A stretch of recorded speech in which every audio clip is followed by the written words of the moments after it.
gentlemen, boys and girls, everybody from all around the world, hello and welcome to another episode of The Welch Report with me, your host, Jean-Luc Welch. Let's make some noise, everybody. Clap it up, get excited wherever you are. We're back, we're here, we're live, and we're excited to share with you the world of opinions that I have to offer on the landscape of boxing and beyond as we bring you in on this Thursday edition of The Welch Report podcast show. We appreciate you being here on the live with us. We have a whole bunch of stuff to discuss, like with Garcia and some anticipation for his return against the likes of Conor Ben as fight talk keeps on heating up.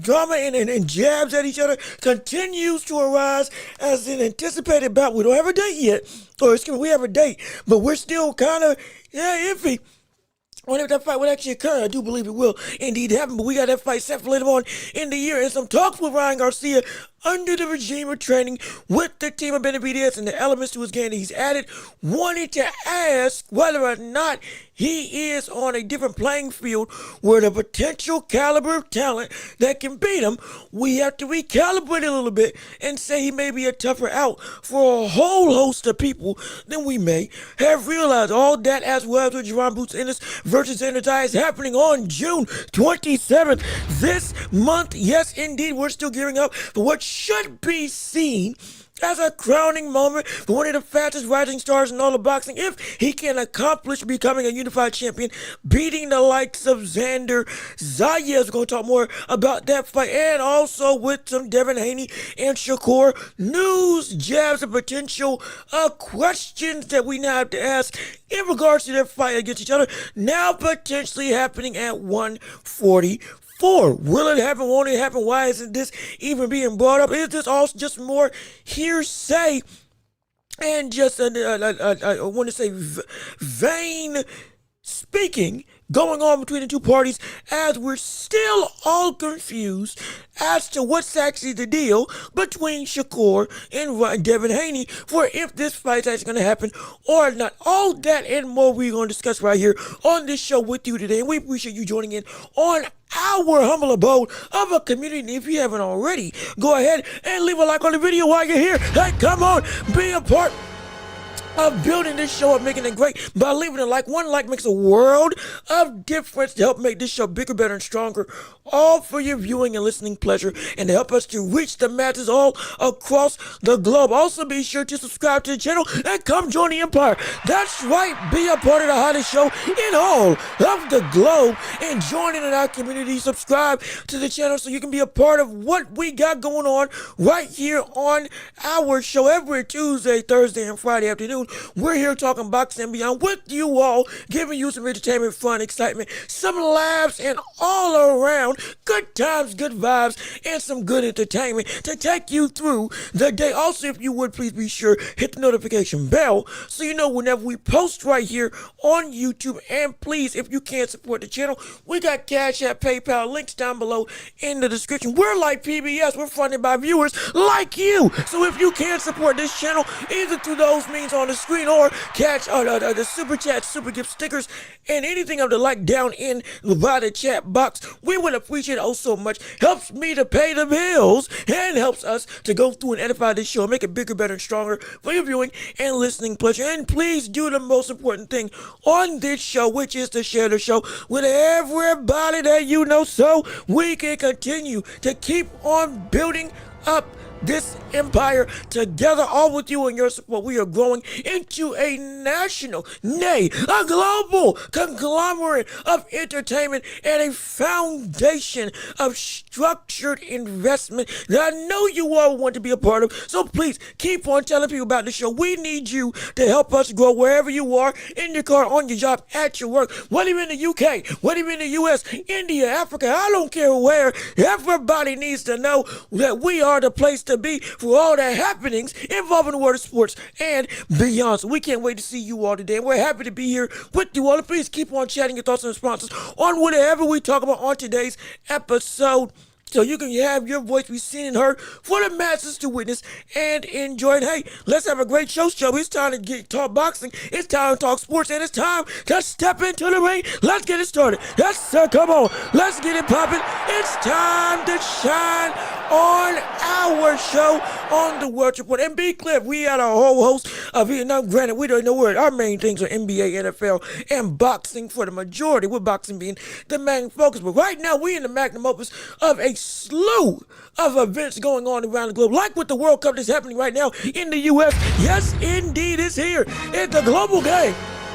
It's about to come up, and you can probably watch on Telemundo, on Fox 1. I don't know where you are, but right now we have the greatest tournament in all of sports going on right now with the FIFA World Cup getting ready to happen over here in the United States. I believe Mexico is about to be the first people to tip off on the pitch. Can't remember what time. I just know they having a party. They having a time. Hopefully we can bring that same level of energy here on our show. And periodically, if you some soccer fans out there, we may be able to watch it while we're doing this. While I'm going to keep it up with the games, because it is a really fun event. And we want to hear your thoughts on who you think's going to win and all this stuff. So please, hey, let's see what the international base has to offer for who you repping for where you are in the country that you abide into. I want to say I'm rocking with the U.S., but doggone, I know we ain't got no shot at all. I promise you that. We ain't got no chance.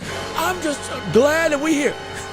Because we ain't going to be here for the long term. I promise you that. But again, I digress. As we get into the more foundational elements of what our show brings to the table, we have to talk boxing, and more specifically with the whole host of topics that we can cover. One of them being SHAKUR versus HANEY, another chapter into the saga of the drama that could potentially ensue, as what we had with yesterday. Directly after I got off the show, all of a sudden, we getting questions and essentially SHAKUR asking Devin, hey brother, can we throw down at 154?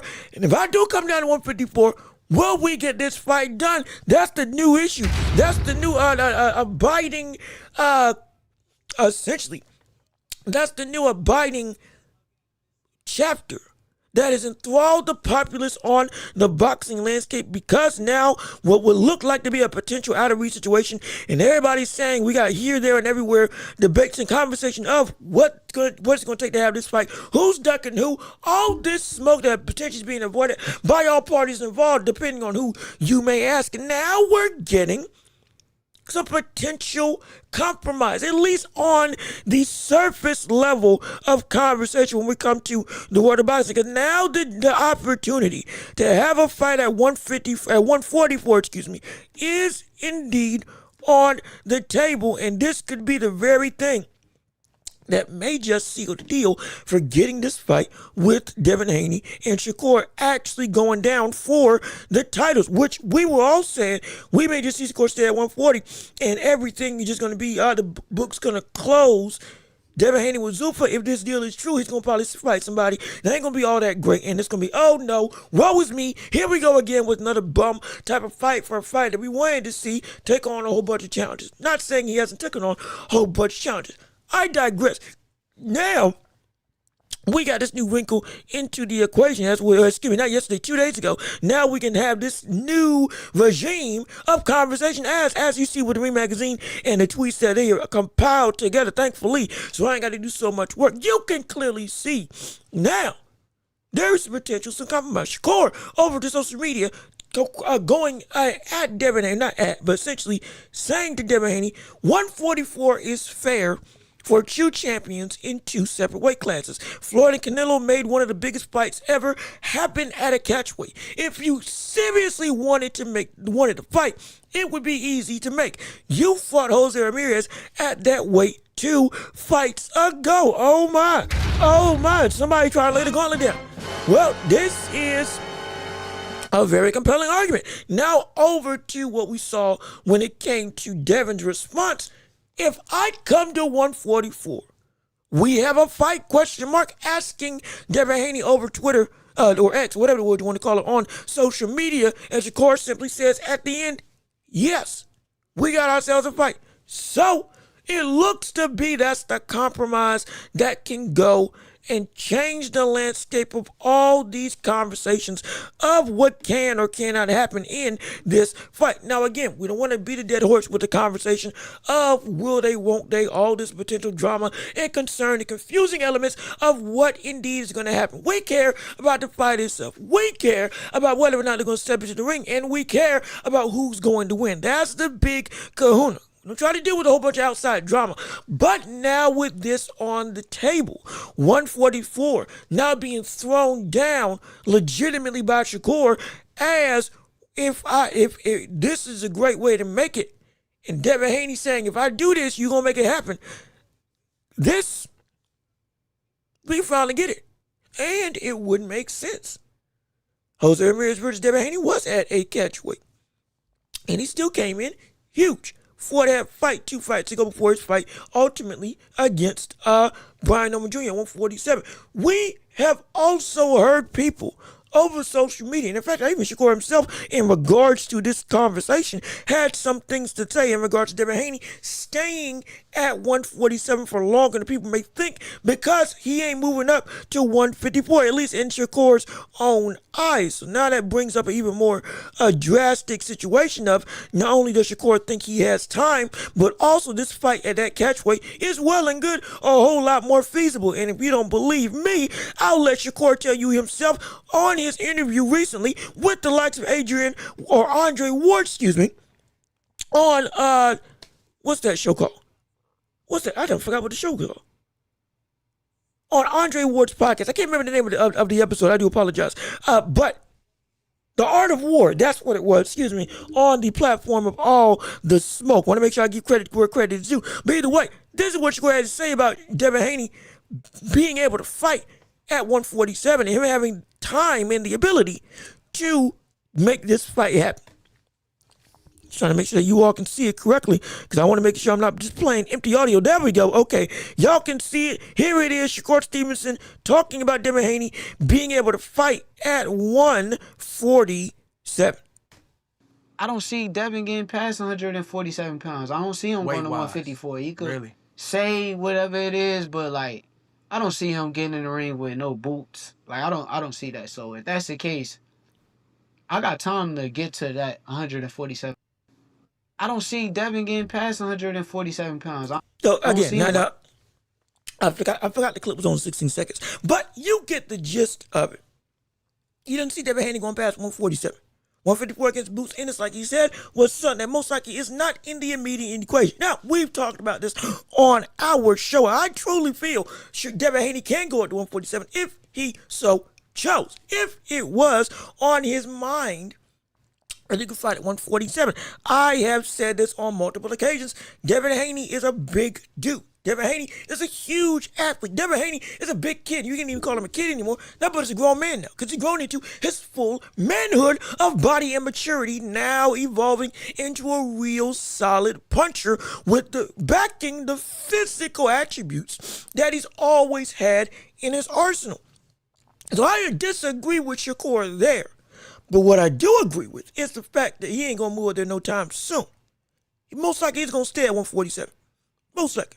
Not just because 154 is still a huge jump in caliber, power, and competition. And again, he'll most likely be in front of Boots Ennis immediately as a person to fight as his first fight at the division.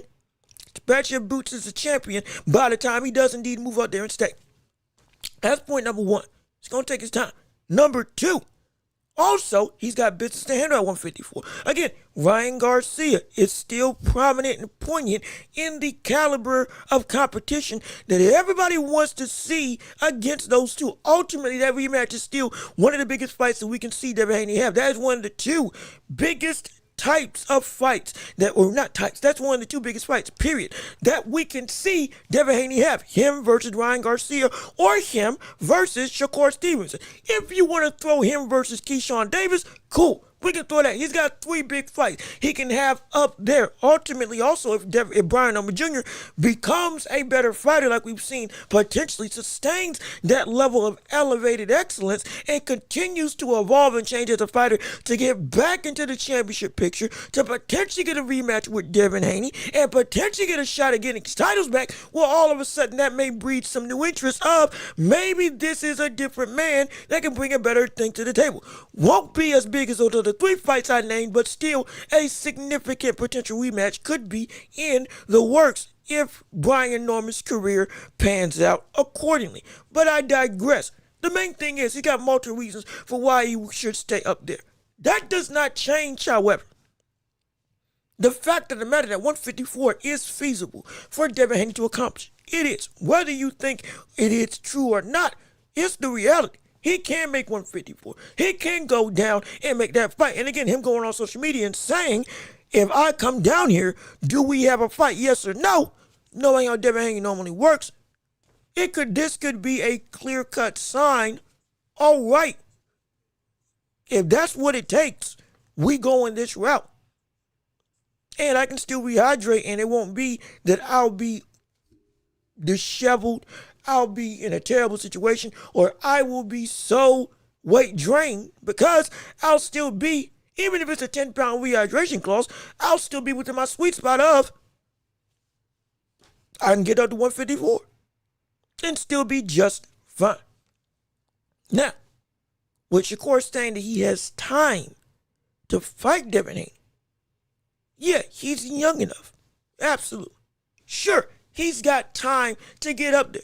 No question. He has business himself that he can handle at 140 right now if he so chose to, because he could stay up here. Teofimo could have been a one-time deal. Sure, he does want to go down to 135. Yes, but you still got Gary Antoine Russell. You still got Dalton Smith. You still have unifications and big fights that you can make on your immediate resume of potential additives to your career. And at 135, like you said, you want to go down to. Murataya allegedly already sent you a contract. Abdullah Mason's still there. Tank, though he's on the run, is still a huge fight. If that actually happened, would be something that everybody would be, oh my gosh, biggest fight of the year. And you have options. Also, Floyd Schofield. So there's, especially if Floyd Schofield becomes champion, because Tank doesn't sign the contract. And again, it could be because he's on the run. But regardless of which, there are some moves that can happen. The biggest thing in all of this is that even though both fighters have stuff they can do, Shakur having time is a false narrative. And by that I mean, it is true that he has time, but it's not true that he should feel that he has time. Why? Because if we get to a situation where Devin Haney loses again, this would hurt the significance of, well, not the significance, but the buying power of that fight, grasping the audience in the same way. This is still a business, mind you. We've been complaining that we don't get the fights when they should happen at the peak of their height of interest. If we see Shakur wait, there is a very lofty likelihood. Lofty is the wrong word, excuse me. There is a concerningly high likelihood that Devin Haney could lose before that fight happens. When I say concerningly high, I say this in the way of, if I'm expecting one of these two to lose before they get in the midst of fighting each other, almost assuredly, I'm picking Devin Haney to lose before that big fight actively happens against any combinations of opponents, before I'm talking going up against the likes of Shakur potentially going through and losing the fight. That's the issue. That's the problem. That's the dilemma. The likelihood of Devin Haney being the one to potentially drop the ball and finally get an actual O on his resume, though it is low because he's one of the best in the world, it is significantly higher than what we've seen, or than what I would expect to see for the likelihood of Shakur to lose. And if Shakur wants that shine of having the capacity to be able to win and to be able to get that, I'm the man that beat the man, I'm the 1-0 in his whole resume that actually counts, you don't want to waste time in that regard. You don't. I also understand I want to move up to 147 so quickly. I'm happy that we're seeing Shakur do this type of move. I'm happy. Bringing up history, bringing up Canelo versus Mayweather, bringing up Devin Haney's recent fight success that he's had where he did fight at this weight, bringing up that there is still an ability of him to be able to come down to this catch weight and make this fight. He is doing what we've said we wanted fighters to do. He's applying pressure. He is.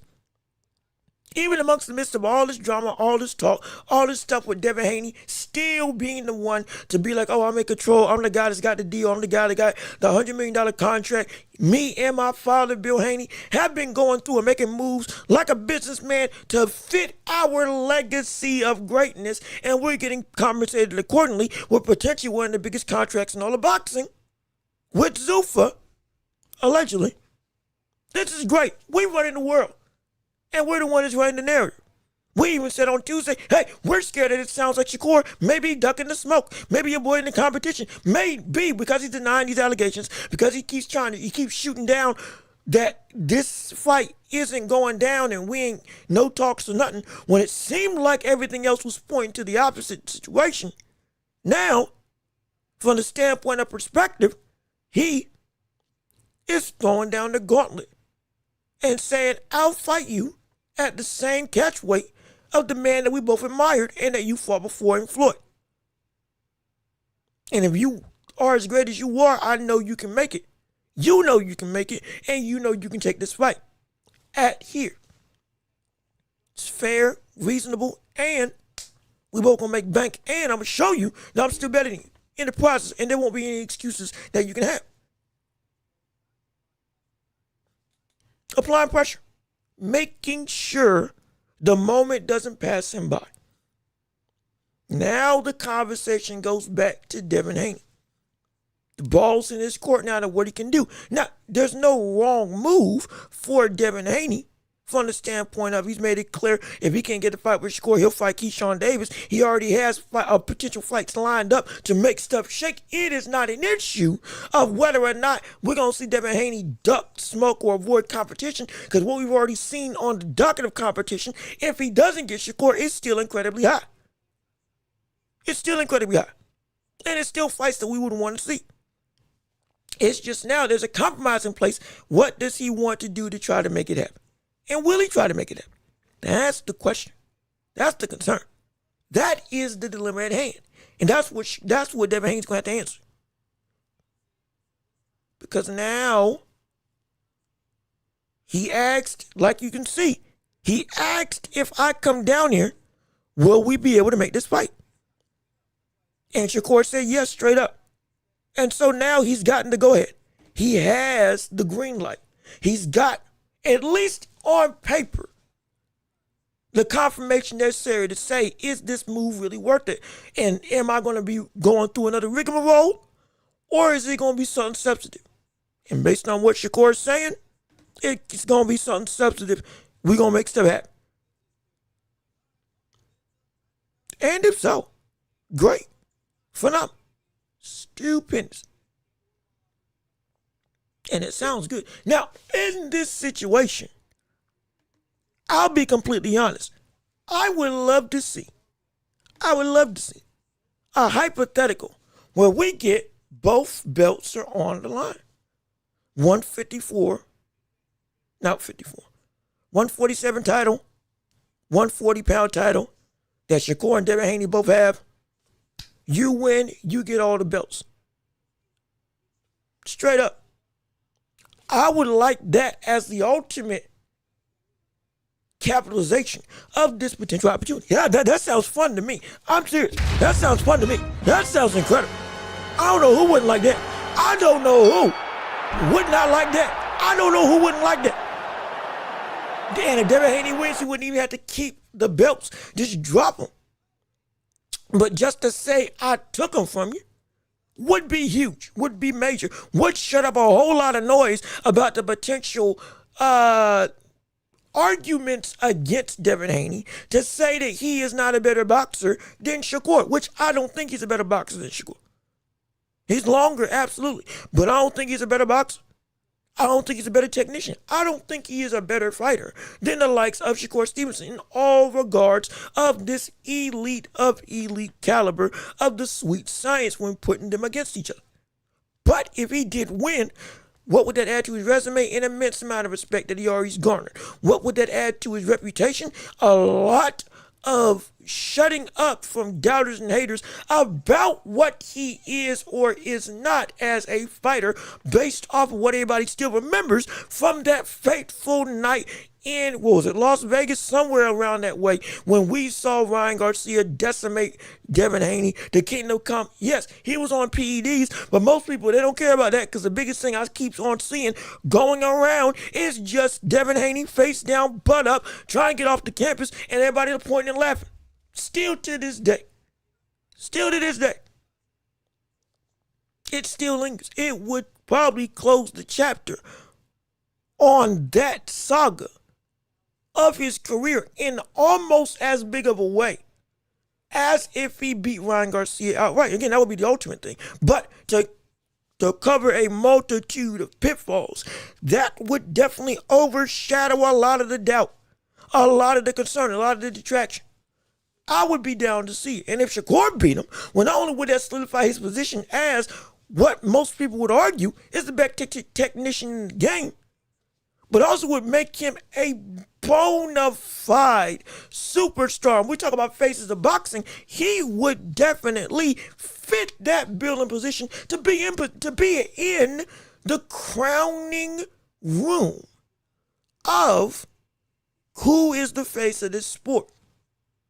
He would. With Inoue, with Usyk, it would be Shakur. As most likely, yeah, that's him. If you want to say Canelo's in there too, because he's still around, yeah, Canelo's still there.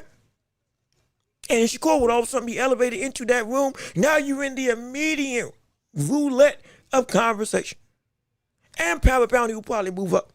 And, especially depending on how he would win, the matchups that would be ensued against him would be insane and incredible. Lucrative in all regards. And the respect would be immense. Everything could work out for both these fighters, especially in their prime, if they took this fight and took the chance. Is there an opportunity? Yes. Does it actually happen? Hopefully. Because of this gauntlet throwing down, and Devin Haney, again, asking directly, if I come down there, are we going to actually fight? Shakur saying yes, it at least breeds a receipt that we can bring back up and say, all right, now you know what is possible now.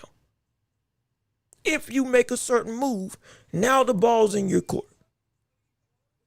Do you want to go for it or not? Do you want to jump? Take this chance.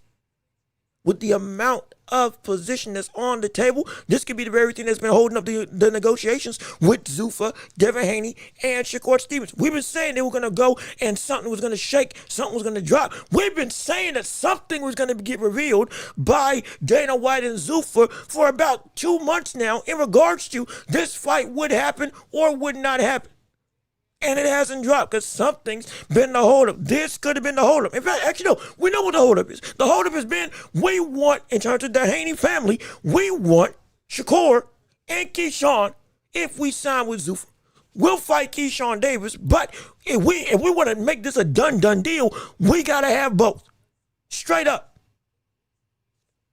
And now that this catchweight is viable, this could be the opening of, we can finally make this fight, agree to the deal, and get ourselves that $100 million signed and delivered, and a chance at history untouched by most to fight Shakur and beat him.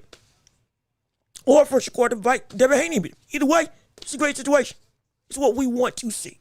Hopefully it happens. That's all I'm begging for. That's all I'm asking for. Please let it happen. Let me keep on reading what you all have as we got people in the chat down below. Like with Teddy Berkshire, how you doing? Good to see you.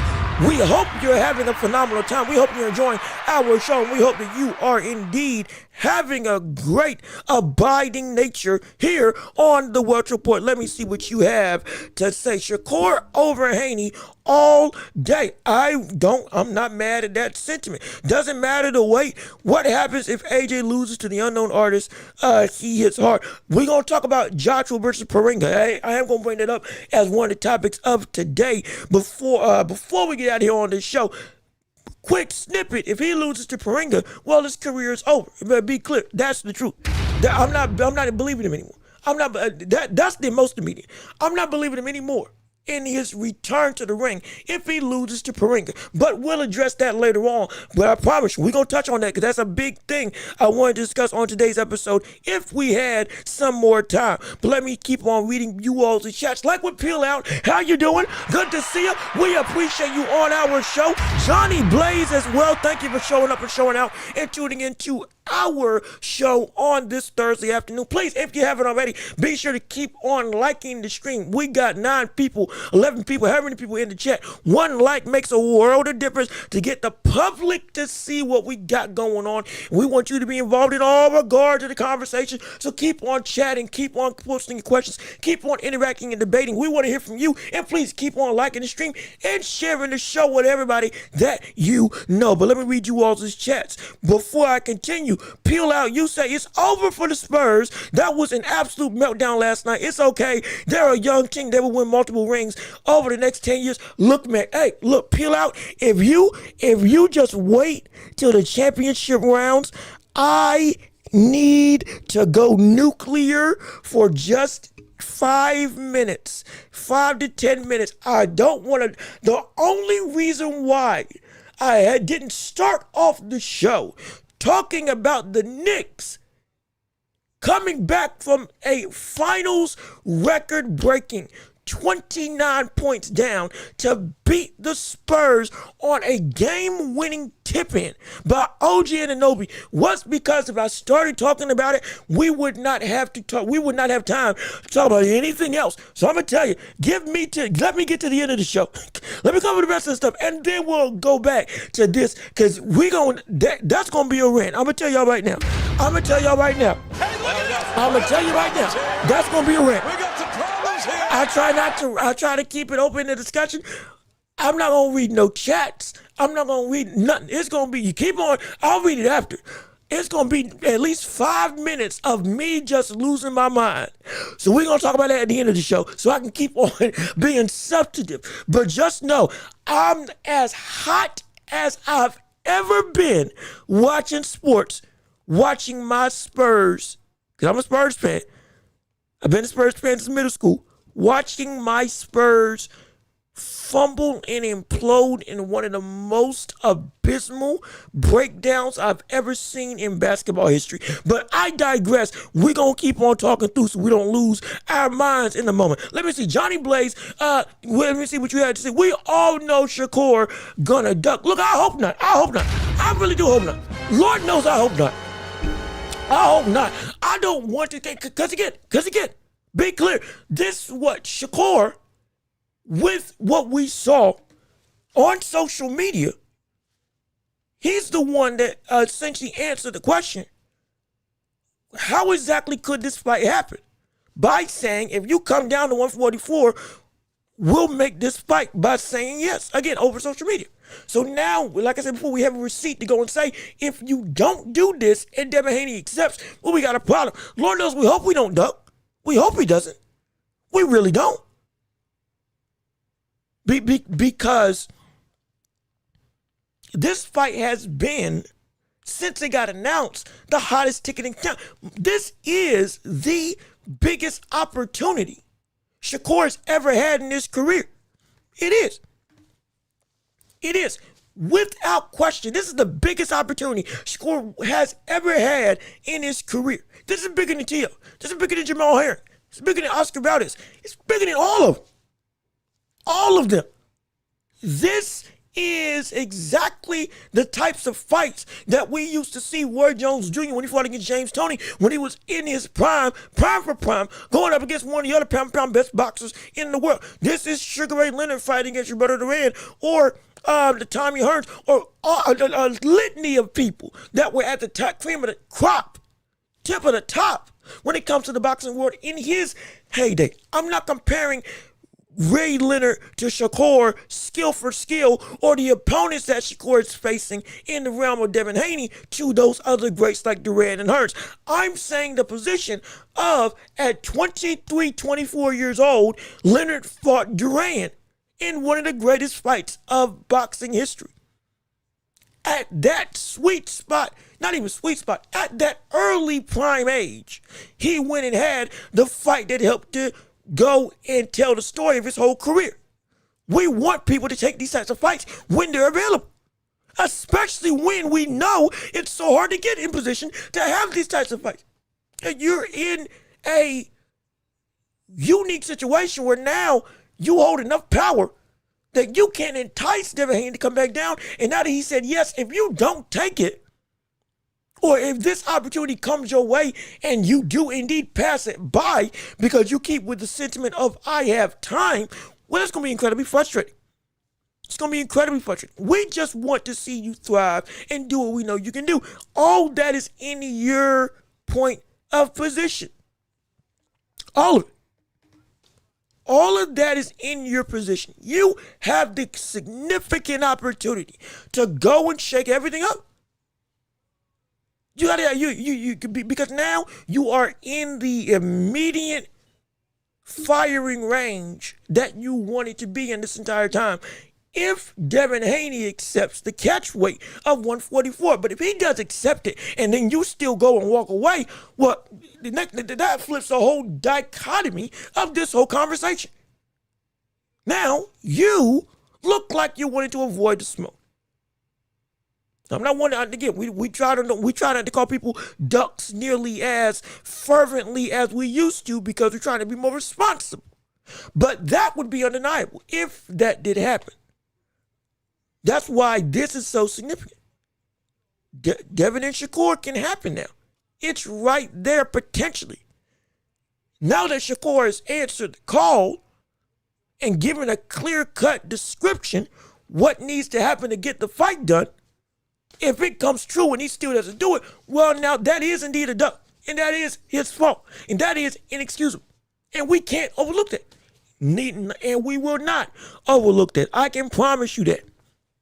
I can promise you that. But let me keep on reading your chats and response. Let me see. Always a pleasure to converse with you, Luke, and hear your opinions. Just need to learn how to condense it a little shorter. The comments are fine. Yeah, no, they are. Like I said, I'm trying. You're right. That's a good point. I'm gonna try to be a little bit more concise because I'm trying to be as tangible for you all to get a full breadth of conversation. But you're right, we got chats coming through, so we're going to go and shorten it a little bit. Do I like FIFA? Yes, I do. I'm not as big of a fan, but trust me, when it comes to international play, I do try to watch it. Me and my friends, I grew up in college, but we all try to keep up with it. And in fact, if y'all are into FIFA, I might actually try to bring them on, potentially, if I can find the time to fit them in, because their schedules are kind of all over the place. But I digress. I have been able to, I'll catch it. If it's on, I'll watch it. I just know now this one in America is about to be a circus. And good gosh, let the games begin. I forget what time the game starts today, because I know the tournament starts today. But boy, I'm telling you, it's about to be a pandemonium, especially with some of these European and overseas fans coming over here and thinking they're going to walk across 5 hours of highways to get to the stadium.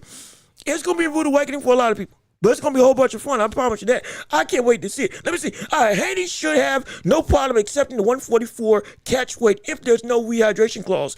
I got Shakur dominating Haney. I would think so too. Now, the other question is, will there be a hydration clause in the first place? And will that drastically affect it? I said I don't think it will, even if there was one, but that is something that Shakur has been, I think he has been adamantly wanting to use against people because he doesn't want to go and get somebody that's coming in 180, 190, going up against him who at the best he can get up to 160. So I would assume that would be the case, that he would get a rehydration clause implemented in this deal if it did happen.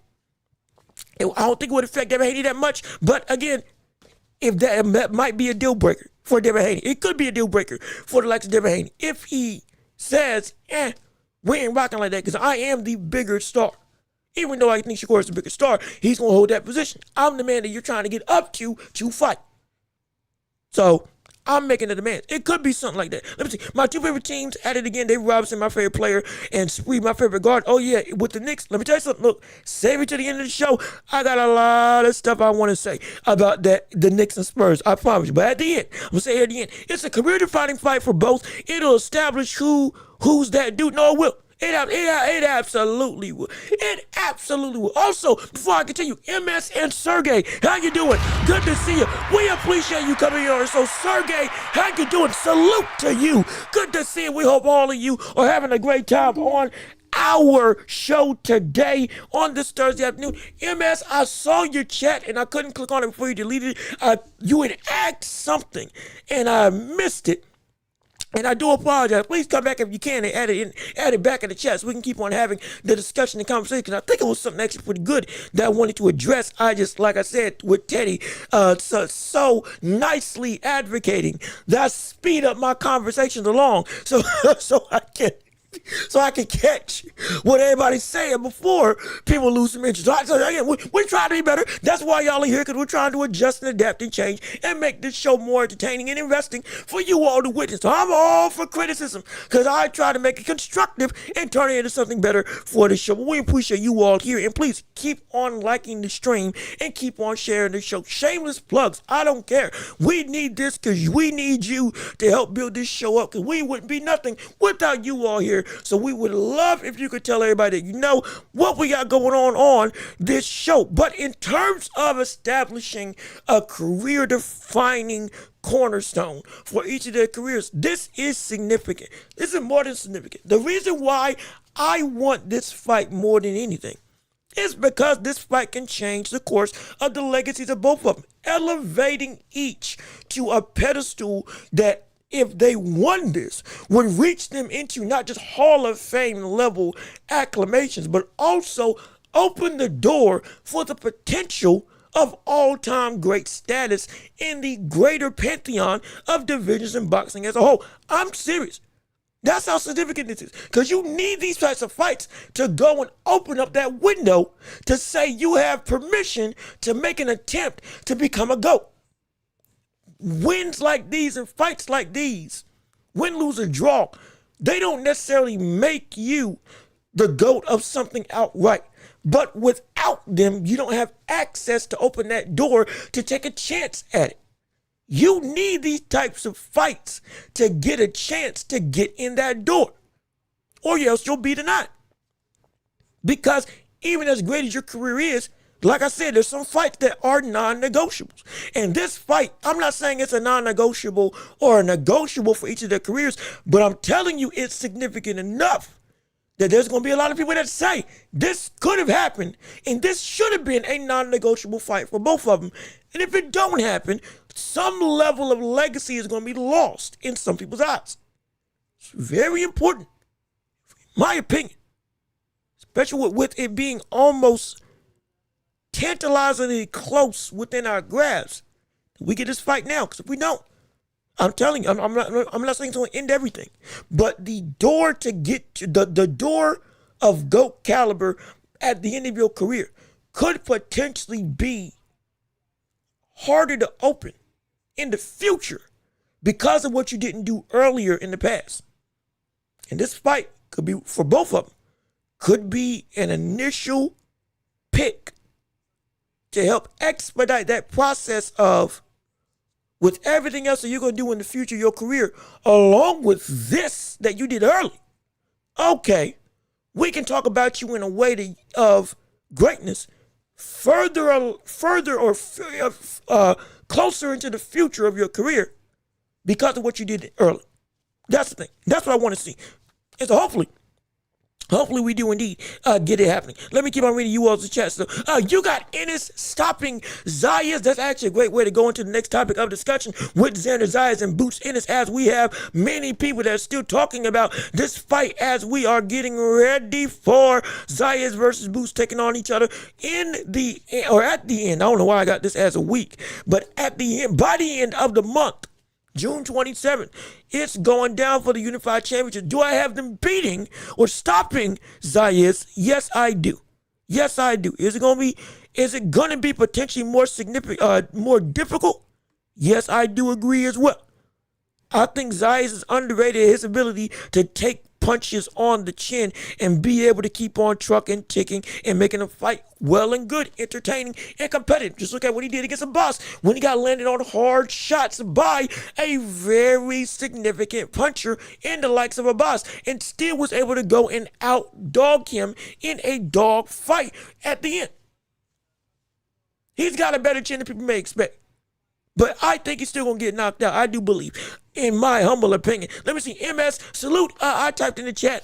I wasn't going to believe SHAKUR HANEY happening until the contract is signed. And I get that too. Be clear. I understand that sentiment as well.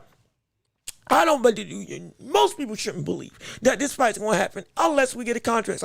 There's people that excuse me. Oh, hold on. Before I continue, my voice is getting a little bit hoarse. Hold on a second.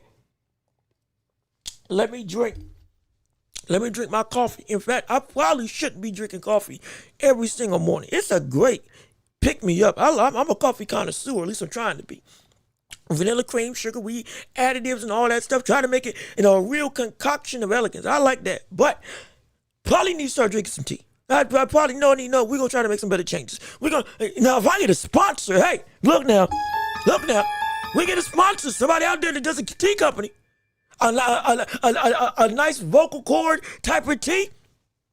Y'all, in fact, hold on, wait a minute, In fact, where's it at? If somebody, what's this called? In fact, what? See, what was it? Yogi, hey, Yogi, throat tea to help Super recover after I do shows. If y'all want to sponsor me, hey, I'm down for it now. Hey, I'm down for it. We can make something. I'll drink this every day on the show. Normally I drink this after, but every day on this show, I'll go through. We'll paint this whole thing a beige yellow, whatever the word this color is, and we'll make it shake. I promise you that. I promise you.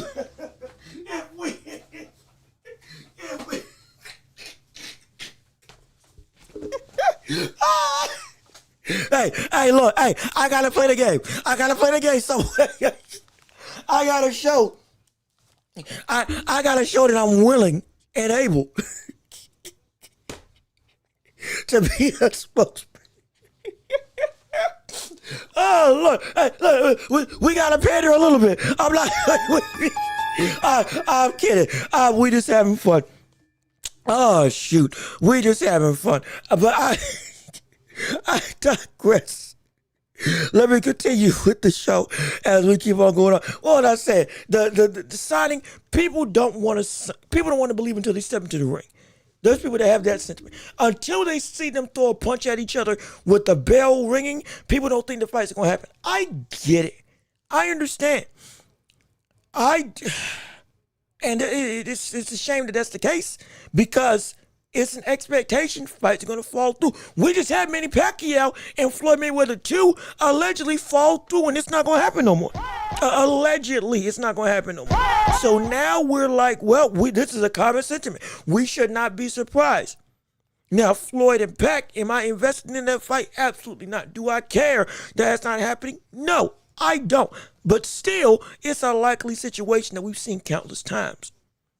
We don't believe it until we actually see it and somebody is actively getting hurt in the ring. This fight ain't happening. So, yeah, be skeptical. I'm holding out hope that it will. And Lord knows I hope that hope ain't in vain because I want to see that fight absolutely. If SHAKUR beat HANEY, he should be pound number one for sure. Now, I got to push back on this. I do. I got to push back on this because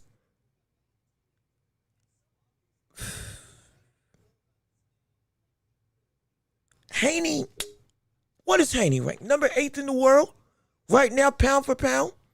And SHAKUR's ranked number 4. Now, granted, this would be an incredible win.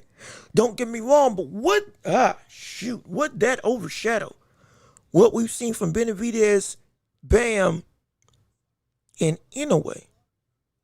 Outright. If you want to say that would bump him above Benavidez for the 4th best fighter in the world, yeah, no problem there. I'd even have an argument for bumping him up to 3rd. Yeah, you can have a great art, no problem. It's just once you get to that top two, gosh, that's a steep hill to climb. Though with Usyk fighting against Rico and almost losing in that fashion, yeah, he's lost a lot of luster, whole host of luster for what his position in the rankings are. Like I said, I bumped him down to number 3, under the likes of Bam Rodriguez, and right above the likes of Dave Benavidez for my 4th best fighter in the world. But if Shakur won, I wouldn't be upset with putting him within that top 3. I wouldn't. I really wouldn't. Now, also, it's going to vary from person to person because there's a lot of people that see Devin Haney as a different skill level for different reasons. I mean, if you want to take it, for example, with the likes of Keyshawn Davis, he himself has his own opinions on the likes of Devin Haney. And as a boxer, as a fighter, as somebody who's seen as one of the most unbeatable people in the land, he feels like, he ain't all that great. He isn't all that in the bag of chips in that regard. And there's more people than you expect that would hold that same sentiment. And even when Devin Haney was at the peak of his powers, he was still never seen as on those caliber of talents, like with the Usyks, the Inoways, the Bams, even Bivol, or Beterbiev. Even when he was at his best, like when he beat up on Regis Prograis and shook up the world at 140 in his first fight back, he got on number 8 in the world. And now that he's back on the list for a lot of people, beating Brian Norman Jr., guess what? He's back at number 8. And everybody's saying that's about right. So I don't know if that win would elevate him to number 1. But top 3, absolutely. Top 3, absolutely. Top 3 without a doubt. I have no issue with that. None whatsoever. If you feel that way, I have no issue whatsoever. I just couldn't put him at number 1. At least for me. I could not put him as the number 1 fighter in the world, for my opinion. Let me see. Jean-Luc, are you watching the NHL Finals? There's some real drama at the top level competition. Yes. Hey, look. North Carolina Hurricanes, we in there once again. My home state is now in the NHL Finals again. Granted, I've missed some of the games, but I've seen the highlights and the comebacks. Good gosh, that's the best team North Carolina got right now. The Hurricanes. If we win this again, good gracious. With how the series has been, it's been as nail-biting as the NBA Finals itself. I hope we can take it home. Please. And then, now I will say, I've had some pushback simply because when I was trying to watch the Knicks play for the game 1 in the NBA Finals, the place I went to turned on NHL hockey when the entire establishment was trying to watch the NBA Finals. We were hot. I mean, livid. I'm talking getting ready to go and throw hands with whoever was around us because we wanted to see the Knicks get in the playoffs for the first time since 1999 for the finals. We were livid. That almost turned me off to the series, but I detracted. Still went back and watched the games, or at least went back and kept up with the games. And it's turning into one of the more memorable NHL finals we've seen in a number of years. Especially if we can take this on for our state, NC. Oh gosh, it's gonna be parade in this 90-degree weather that we got here down south. It's gonna be a parade for the ages if we can win this series and take the cup home. If we do, I might just try to sneak on the bus and kiss the trophy myself. Who knows? You could see me on the news for all the wrong reasons. You can see me on the news for all the wrong reasons. If we win this trophy and bring this Stanley Cup home to North Carolina. Look, hopefully that doesn't happen. But look, we still got more to discuss in the boxing world. Because again, we brought up with the likes of Peel Out and the world of Zayas and Ennis, there is still some very interesting conversations that need to be had involving the durability in the inside game of Xander Zayas. More specifically, as we hear with the likes of Oscar De La Hoya putting his own 2 cents on the matter of how he thinks this fight needs to go for Xander to be able to have some real success and to make it a good fight, in his own words. We'll play that clip as we continue to go throughout the show. Let me see what you have to say, though. Who do you favor for Anyway or Bam if they fought at 122? If they fought at 122, I favor Bam.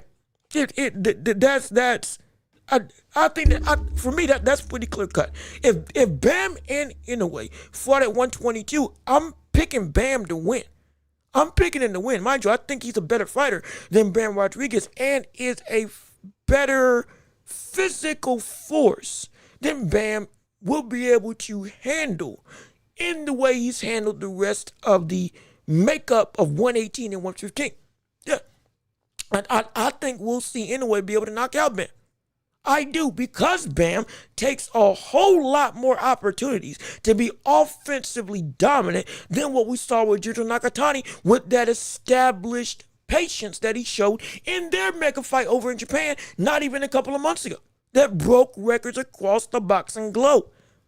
He's going to take a lot more opportunities to try to go and take the fight too anyway. He'll still be smart. He'll still be very much an IQ-driven fighter. Ring generalship will be on both accounts of this fight to make this a very intense chess match. But it's going to be a destructive chess match.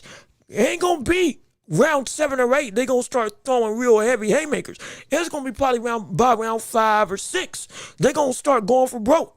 Bam's going to start walking down and trying to be linear and throw some counters. Anyway, going to try to establish that jab and really do some work downstairs to the body with combinations. It'll be the robotic, mechanical perfection that we've seen from Inoue going up against the easy-going, almost effortless flow of ability to work and counter from Bam Rodriguez. The ultimate clash of ultimate perfection done in 2 different styles. That's what we're going to see on that night. And that's going to be the fight for who is the best in the world outright. I promise you that. That's going to be the definitive fight for who indeed is the best in the world without a doubt. If we see Inoue and Bam do indeed fight against each other either late this year or early next year. But the issue isn't just the fight itself. Will it happen? It's going to be, can Bam withstand somebody that can counter him the same way he's able to counter others? The same windows that he sees other people have in their own arsenal, in a way, is able to catch him and see those same opportunities in his own game. It's not a mirror match, but you're dealing with somebody that's who you want to talk about anime. I love anime. You talk about it's Saiyan versus Saiyan. But this is God Key versus God Key. This is straight up 2 different styles of perfection. Ultra ego for Vegeta, ultra instinct for Goku. 2 mastered elements of their specific brand of boxing going against each other as a potential perfect counter. Who knows who's going to be coming out on top? I'm a pick anyway. But doggone it, if that's a 50-50, if that ain't a 50-50 fight, I don't know what is. I don't. If that ain't a 50-50 fight, I don't know what is. But I'm picking Inoue to win. I think we're going to see him be able to outshine the likes of Bam and take it to him and get a victory. I truly do. I truly do. But I digress. Go get Boots, Zayas. That is the conversation currently at hand. And we heard some interesting tidbits from Oscar De La Hoya in regards to talking about this fight and the potential happenings of what can go down in his opinions on how this fight needs to go in order for Zayas to make this a good fight. He says that we need to see I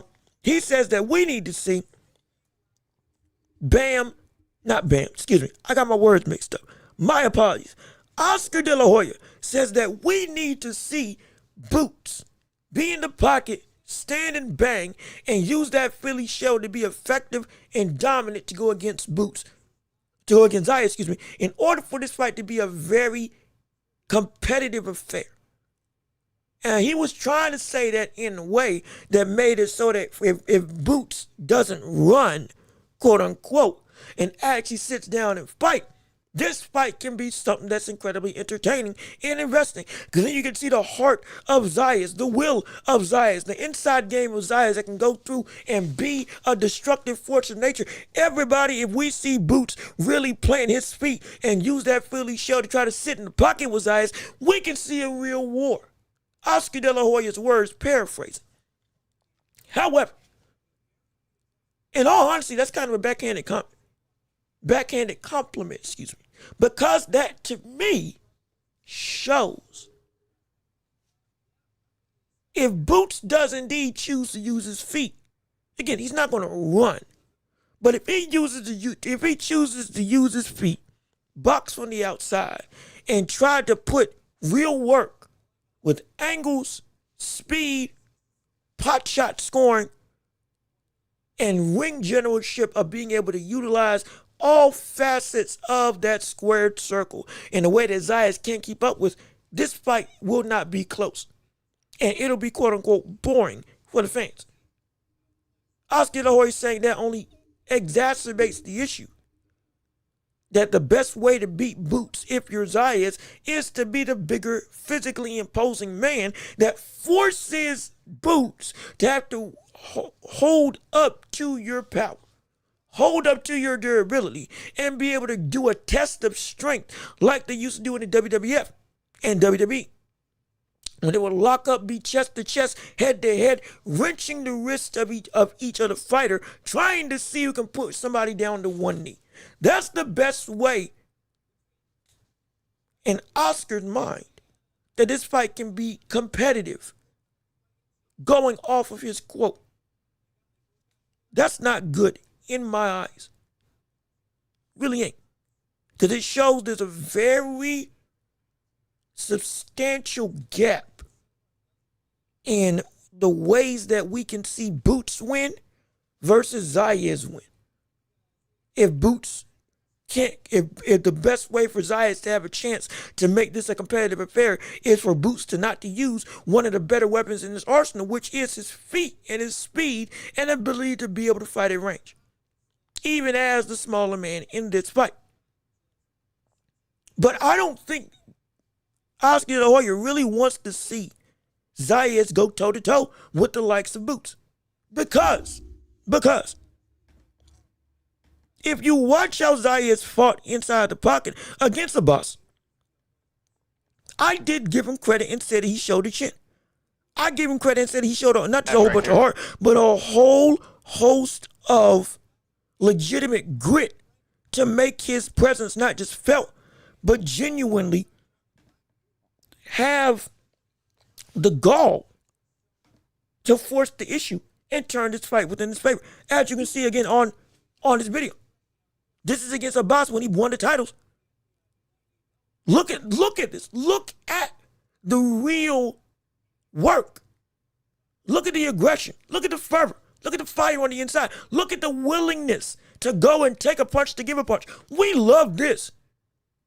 This looks like some old school stuff. This looks like something you would see again back in the 90s and 80s from the standpoint of two people head to head, shoulder to shoulder, trading big bombs against each other, working in the phone booth, as they used to say back in the day, and having yourself, you know you're in danger, but you're willing to go and plant your feet, grit your teeth, and make something out of nothing. More than anything, outwill your opponent and put your heart on your sleeve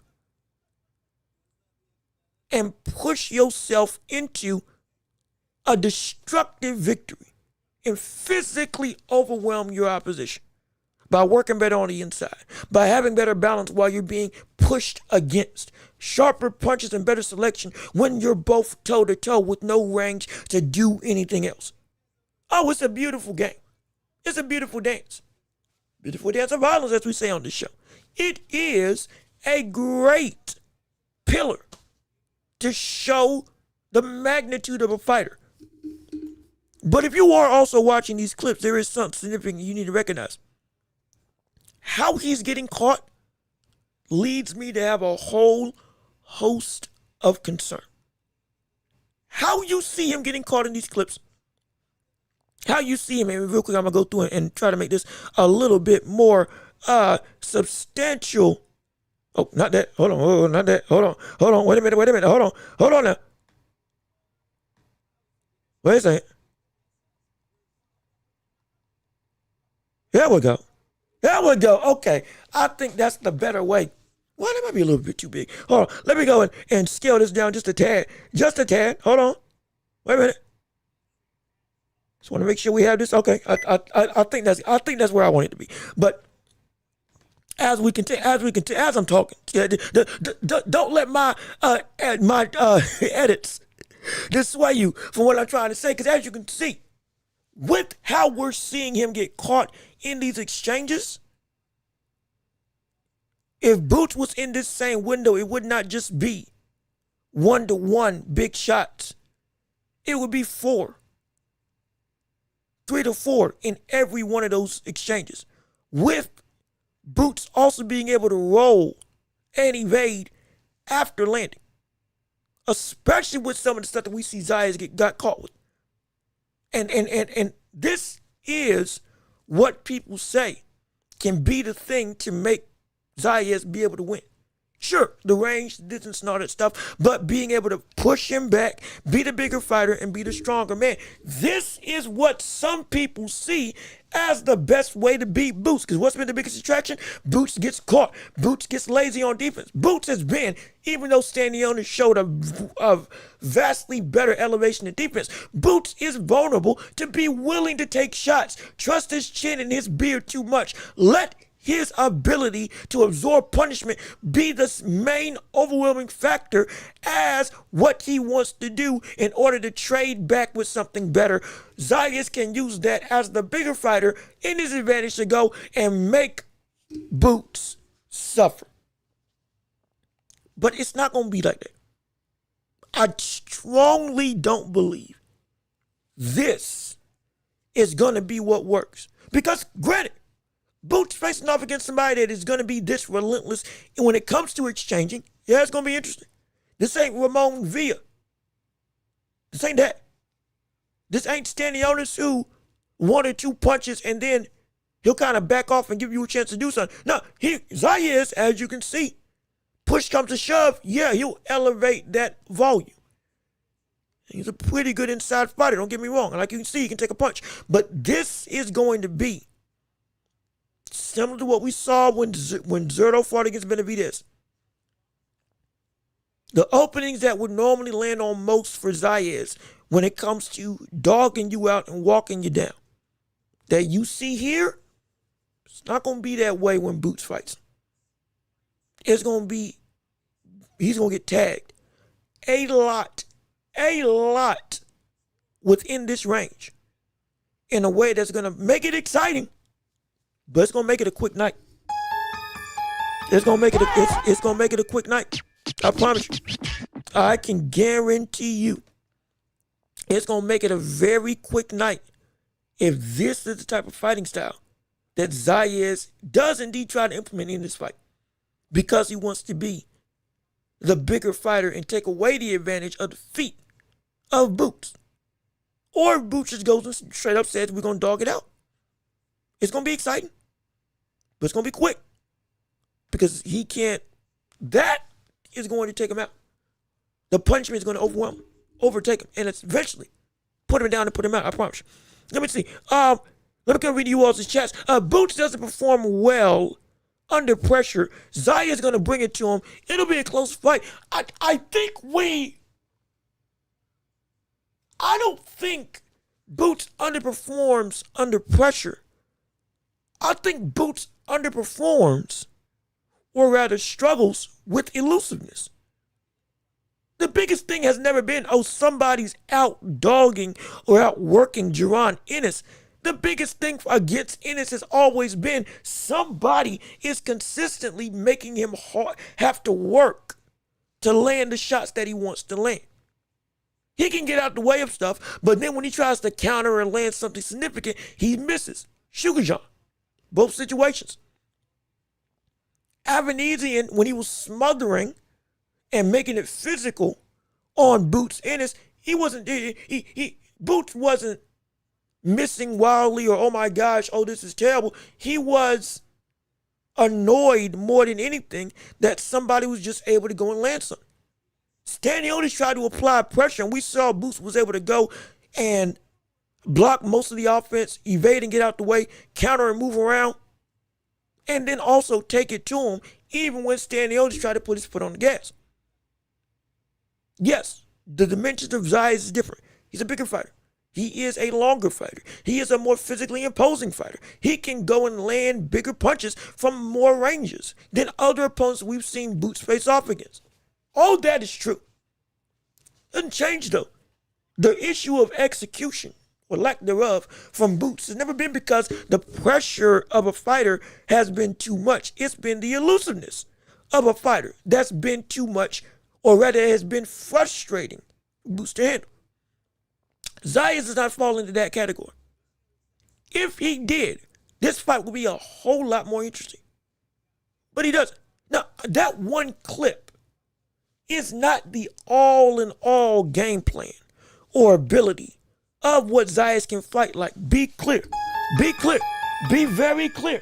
That one clip does not tell the entire story of what Zayas can fight like. Now, we're not up here saying... And he floats like a butterfly and hits like a tree. We're not saying that about him. But we also know he is a multifaceted fighter. That is just one aspect of his game. I'm simply telling you, in the whole aspect of his offensive repertoire and defensive acumen, Zayas is not built and equipped with the necessary elusiveness to make those attributes work in his favor like we would want him to. He's more liable to keep his head on the center and get caught with stuff to where now you're absorbing punishment and it is going to break you down and you're not doing the right stuff in time to go and mitigate the damage and risk when you go and try to throw something. That's what I'm concerned about with Zayas. When it comes to this fight, Zayas' is underrated, but Boots is still going to stop him. That's the thing. Zayas is going to be able to take punishment. What I say? What I said this fight's going to end in 9?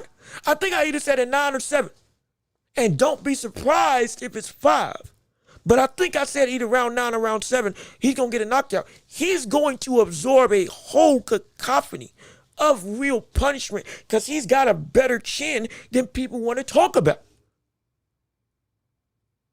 People, the swamped hair, the chiseled physique, the face and jawline, all this stuff. Good looking brother. Guess what? People overlook. He can take a punch. He can hit. So he's just no pretty boy, as people want to call fighters that just have a good look. I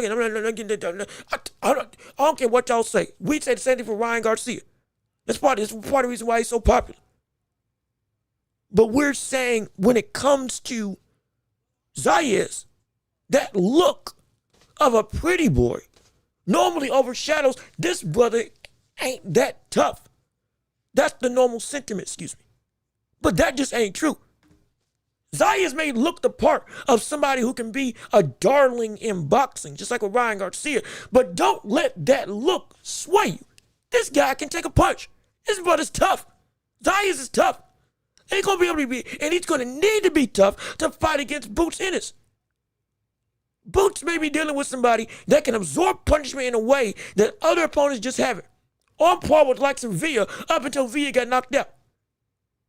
Zayas is an underratedly tough fighter that's got a chin that can absorb more punishment than people want to recognize, which is part of the reason why he's able to go to war like he does when needed to.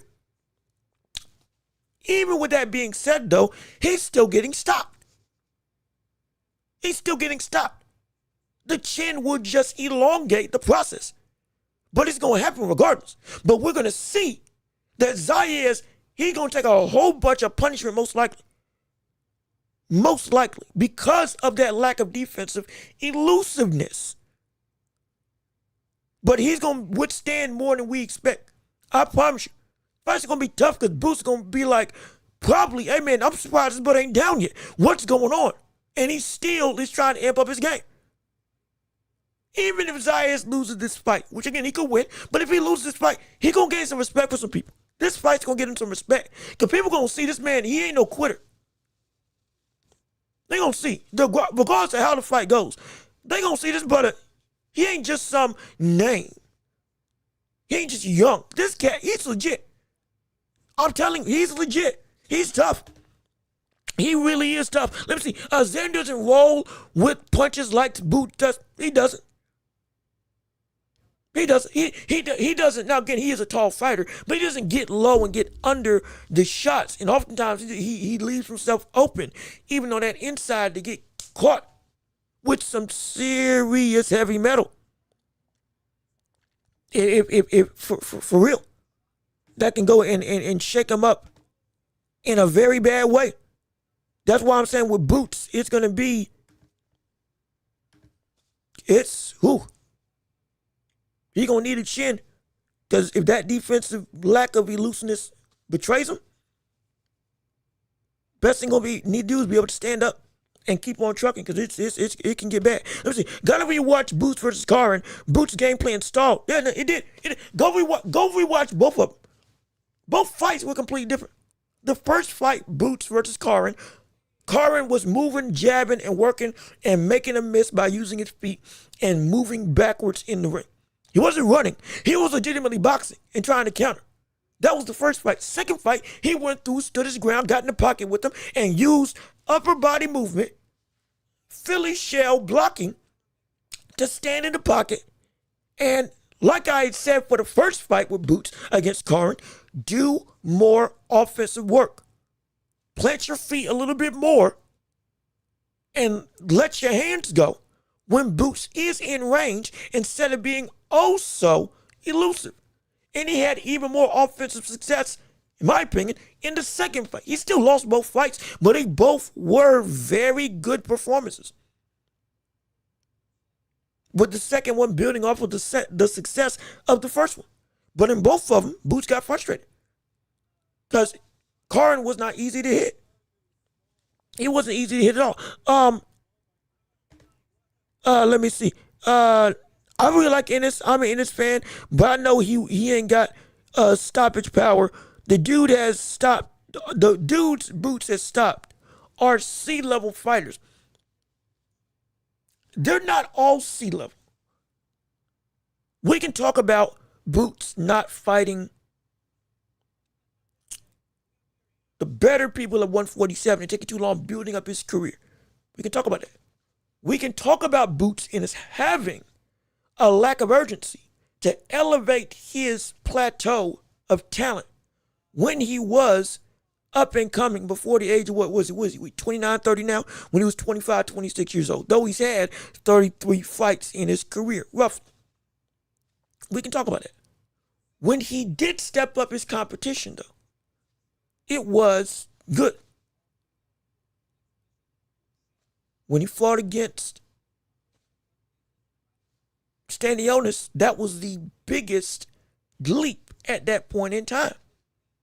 And he handled him with flying colors, fixing issues I hadn't seen him fix for a long time in his career. The highlight reels came against other people, sure. But that performance sold me. Okay, this is what he did, what I expected him to do against somebody that was indeed a good fighter. I'm not mad at that.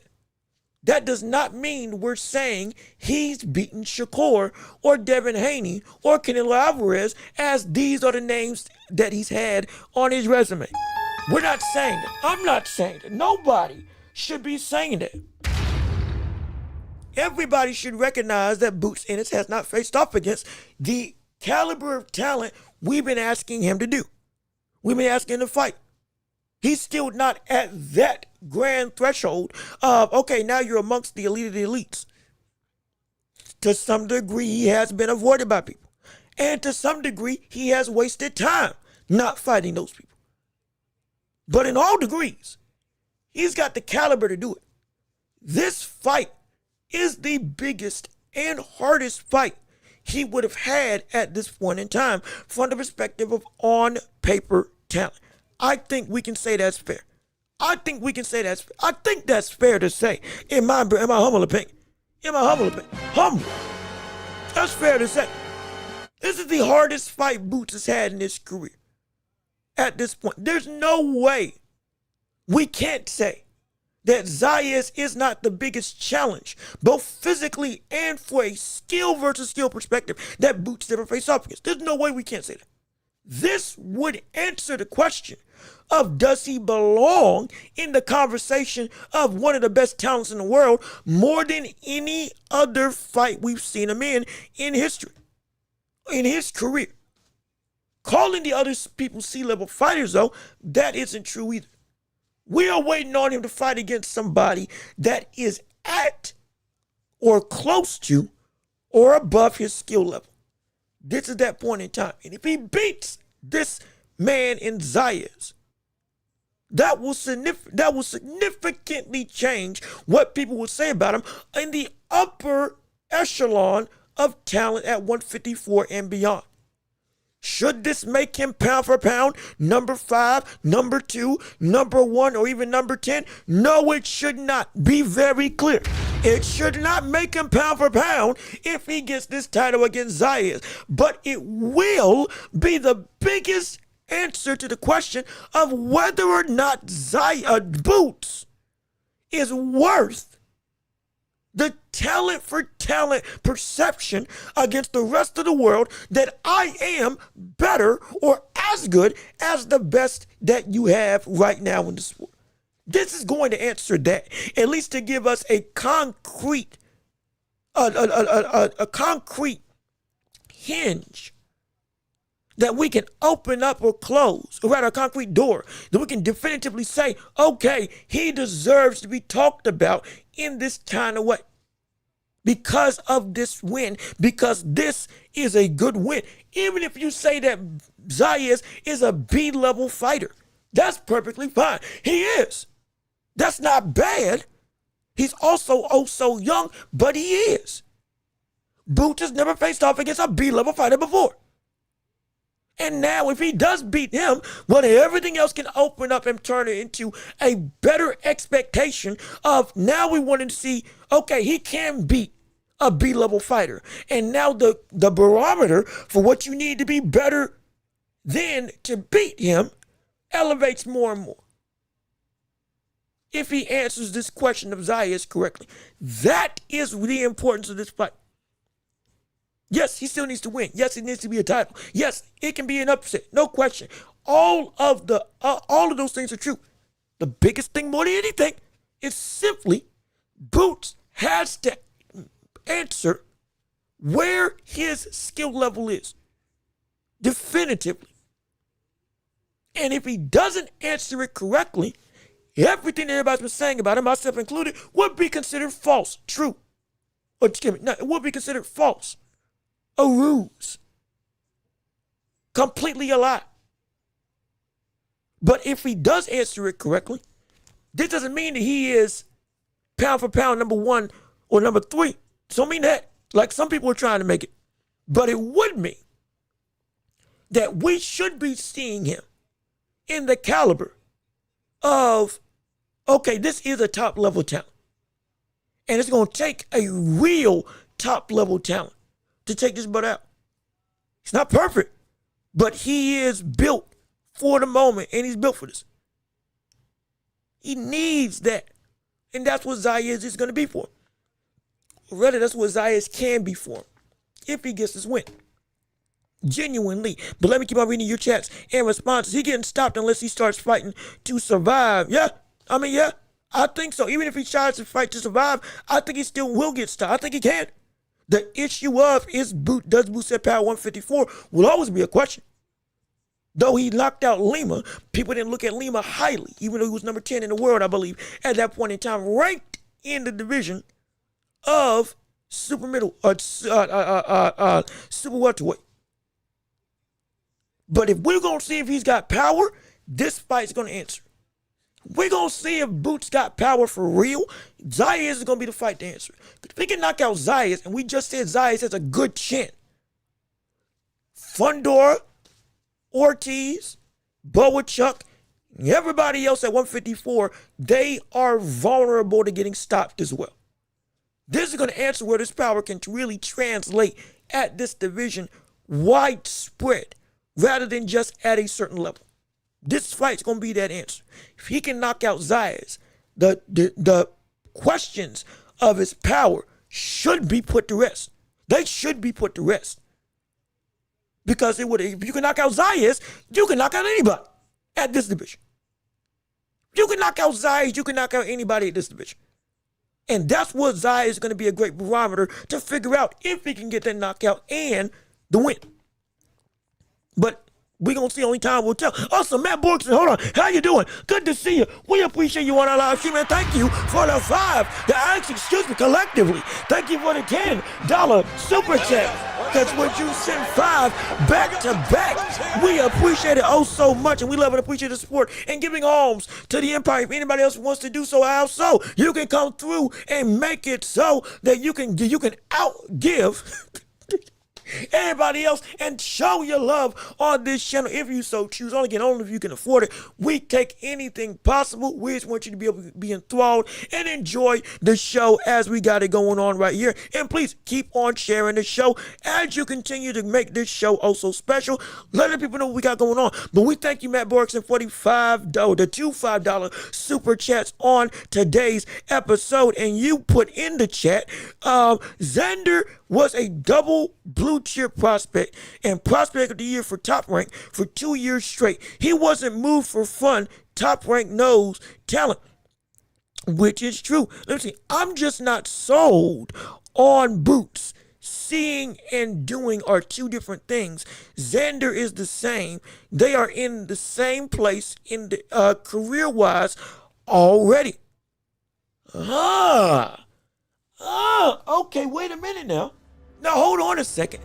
I haven't thought about that.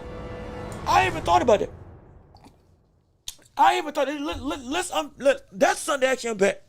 More than just the super chat to make us want to stay on your chat longer.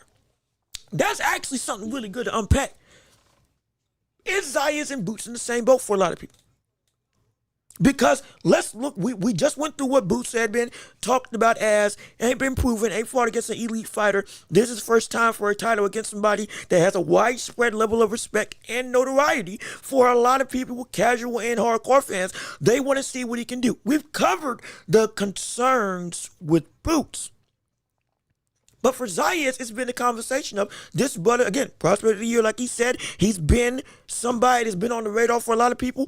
However, when he won the unified titles against Abbas, I even said, as much as Abbas is a stone cold tank when it comes to aggression, power, and somebody who was a legitimate threat with the titles, we also said that was the weakest person that Zayas could fight for the belt at this point in time. So should that be held in high regard? As much as people want to say this was a great win, and it was a good win. But we weren't saying that Abbas was somebody that was the best in this division outright. In fact, he was forgotten for a lot of people as who in the world, who is this guy, even though he had a belt. This is not me trying to cast aspersions or disrespect Xander Zayas in his career. Be clear, I'm not doing that. What I'm saying is, the issue of Zayas also hasn't faced off against somebody that is of this caliber of talent. Even at 154, he hasn't faced off against somebody that is an Ortiz level, a Fundora level, shoot, a Keith Thurman level at 147. When he was at 147, he hadn't fought against somebody like that. The same stuff that we've said about Boots, we also have said and should still be saying about Zayas.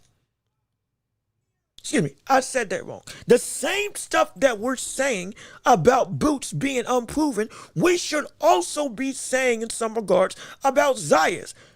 But the reason why that we're not is because Zayas is younger and already in this position earlier. I think that's the difference. Zayas and Boots, yes, theoretically, not even in theory, they could be put in the same pedestal of facing off against elite caliber talent. They haven't had that taste of real warfare against a general like that. That is A plus, B plus type of level. Proven and sustained in greatness. No question. However, Boots, it's been an argument for him longer and more vocally because he had opportunities to push that envelope to get to that position, but he didn't do it. He didn't take them. Even amongst the issues of, yeah, he was avoided by people. That is true. Also, he could have forced the issue, and he did not. That is also true. And that's why we were asking, where's the real test of big-time appeal, of big-time talent?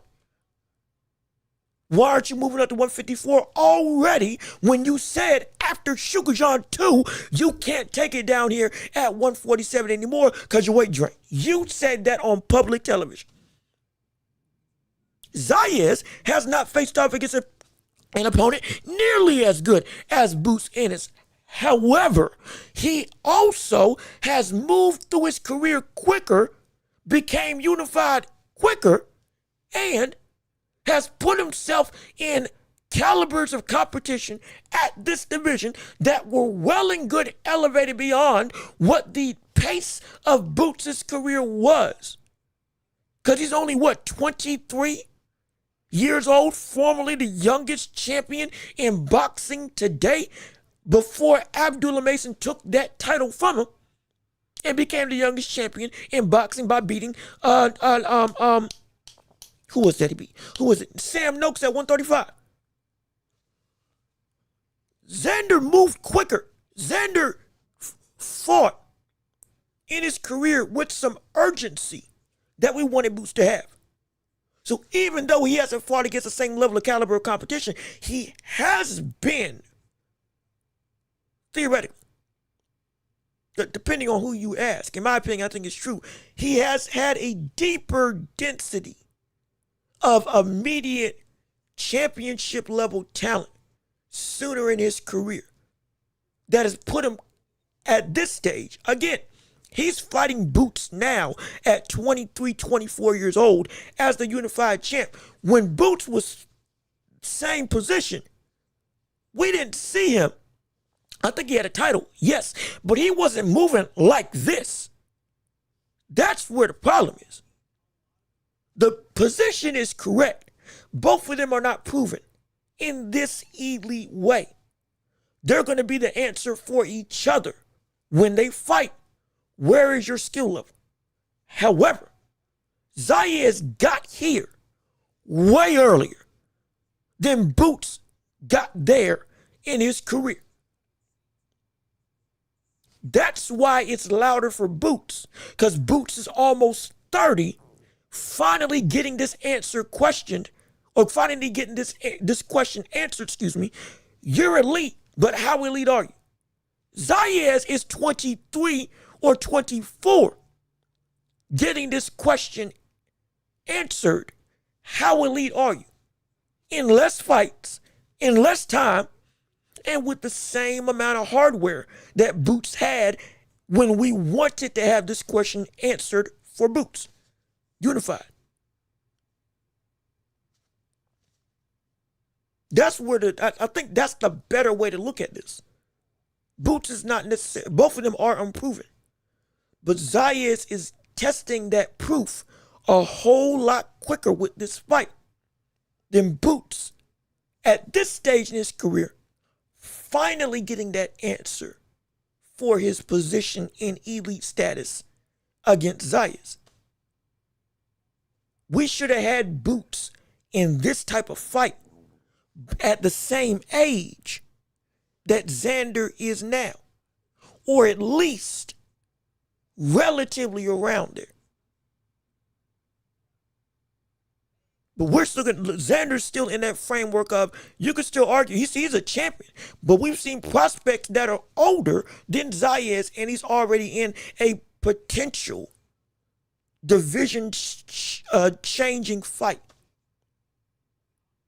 where Boots is closer to the age of Tank. And he's running into some of the similar issues that we've had. And he's running into some of the similar issues that we've had with Tank. Not moving in his career as quickly as we know we could have. I think that's why there's a difference in perception. We're talking about these fights. At least to me. Again, at least to me. But let me see. Let me keep on reading you all's chats and responses. I think it could get him number 10 on the pound list, depending on the fashion he beats Zayas. If it's a complete obliteration, like Benavidez or Zurdo, something I think, or something like that, I think it gets him to the top 10. I don't agree. Only because the value of the name still doesn't match that threshold to cross over into that position just yet. But for me, again, if you disagree, that's fine. For me, it would set him up to have that. If he beats Zayas and obliterates him just like with Zurdo, that wouldn't be necessarily an oh my God shock to the system. That would be, we expect that to happen. And now, because you are here and you proved what you are, great. We know where to aptly rate you. And you are just outside that top 10 caliber. Again, to get into 10, you got to be above Canelo and Navarrete, in my opinion, both in resume and in talent. If you want to say Boots is better than Canelo in talent, fine. Cool. Resume still ain't touching that. And even the recent level of success doesn't even track to push yourself. You had 3 straight wins against good, great, and then elite competition, all of which was spectacular. You've had consistency, you've had the resume, and you've had the performances that have separated you from everybody else in such a dramatic fashion. All right, we got to put that stuff there. Mind you, that's how Benavidez was even able to be rationalized to be put in the top 4 for me, because he had 3 straight fights of complete domination, culminating with a fight that he, in all honesty, should not have won. And we're going to look at it where he was supposed to get stopped for everything that he's able to do, and he still beat him. That's, to cap off the run that he had, no, that's stupendous. That's incredible. That's ridiculous. That elevated him. Boots, with a unified title against Zayas, would put him on the cusp of being in pound for pound for me. It would then be after Zayas. That's when the pound for pound run would truly take off. Because Zayas opened the door, and then Kelly or Ortiz would solidify you're there. If he beat Ortiz, or if he beats Josh Kelly after Zayas, hypothetically, if Kelly's still champion, guess what? At that point, now you got unified. You got 3 belts now in this division. Just about reign over everything except for Fundora. You hold the majority of the gold, and you beat somebody that beat the boogeyman, and you beat the youngest, hottest, I can't even call him prospect, but the youngest up-and-coming champion that we got right now in Zayas, who's got his whole career ahead of him, and you answered the call, and you beat somebody that beat a killer? Yeah.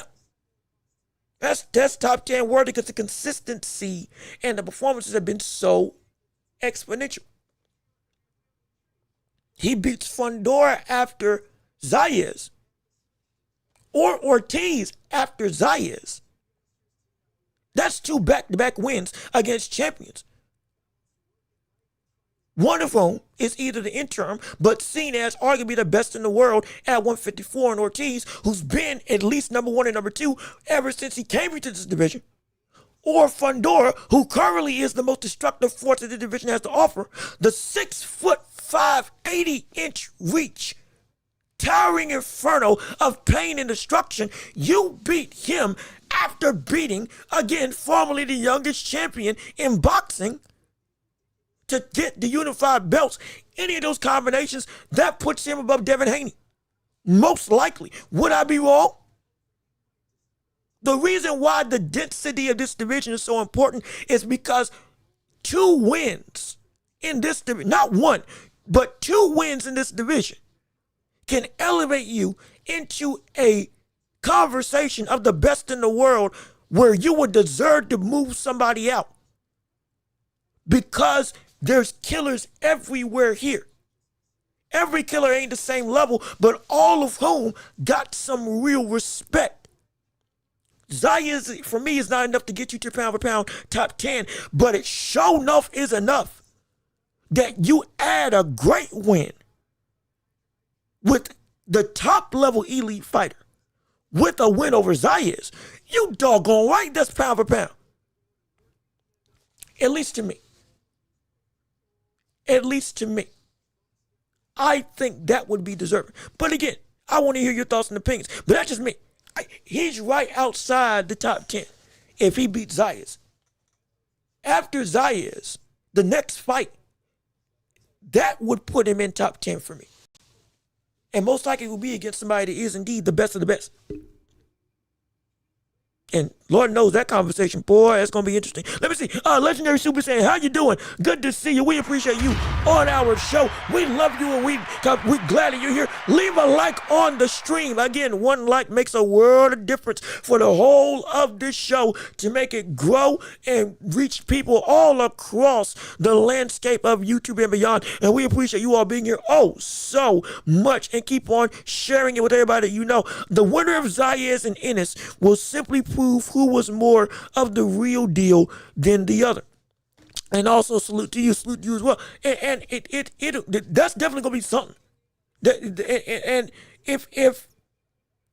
be clear, if Zayas loses, we're not gonna say that he's a bum. Don't say that. Do not say he's a bum. Do not say he was never that good. Do not say Zayas was just somebody that was ho-hum. We're not gonna play that game where Zayas is seen as somebody after a win. It's just whatever. He was never that great. He was a false champion. He was so young. I don't want to hear that. Good night. I don't want to hear that. I don't want to hear that at all. I don't want to hear that at all. Because I know it's coming. I know it's coming. We can't play that. We cannot play that game with this. But it's going to happen. But we're going to shut it down right now. I better not hear a soul say that Zayas was not a good win. I better not. Because if I do, I'm going to lose it. I'm going to lose it. Because we know better that Zayas is a great fighter at this level. And we know this is the biggest fight that Boots has had. There's no reason to all of a sudden undercut that and say this brother, he sucked this whole time. He's a 23-year-old fraud. We're not playing that game. Please, we're not playing that game. We can't play that game. Oh gosh, we can't do it. Let me see. HANEY versus SHAKUR surprisingly may not be too boring. Oh Lord.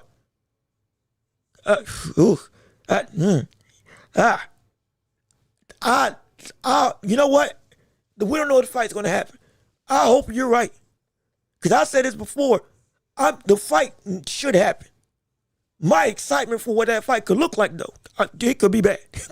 It could be really, really bad. But we're going to get back to this topic of conversation because this is something that I do want to touch on if we got some time. Let me see. Also, Burr, I need a Burr. What's going on with you? Thank you for tuning in. We're glad that you're here. Thank you so much for showing up and being a part of our stream. No question about it. Boots not beating Fundor beats Skull. Also, thank you for showing up and showing out. We appreciate you on our stream, and we love you for joining in on our show today. And you saying Boots not beating Fundor? I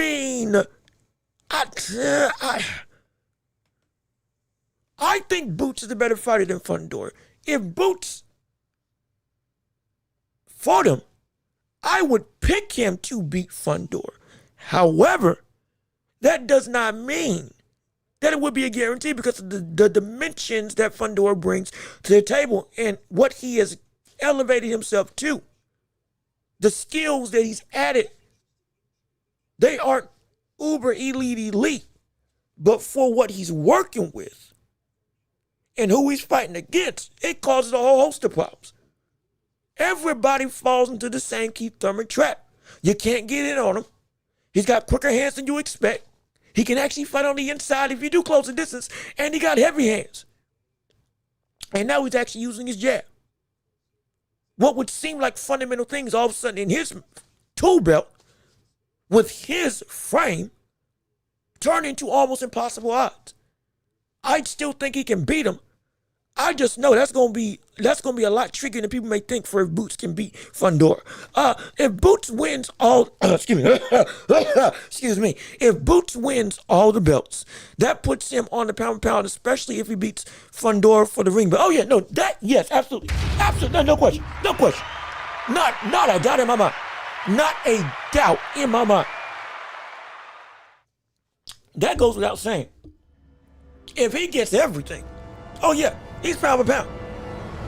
If in this division of 154, if he got every belt, all 4 titles, in what we have deemed murderer's row in the world of boxing, one of the deepest, most destructive, most scrutinizing, constricting, painful divisions that anybody can fight through, where everybody can beat everybody.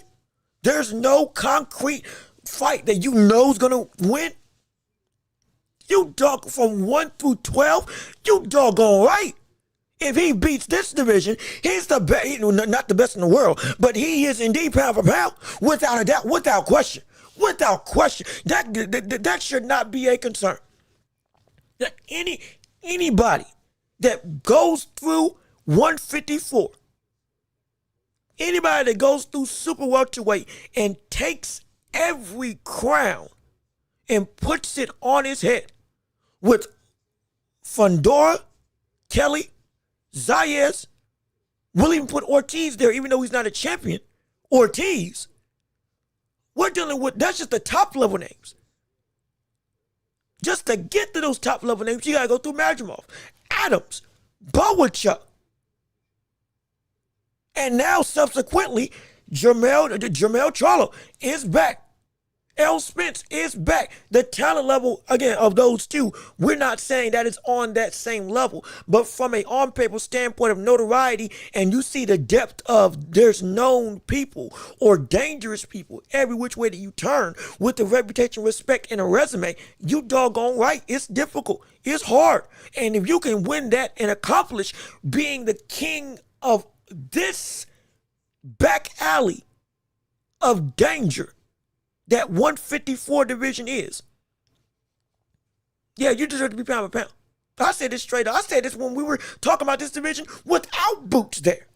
If you can beat this division, you deserve to be pound for pound top 10. Because there ain't, you got a lot of deep divisions. This is one of the best out there.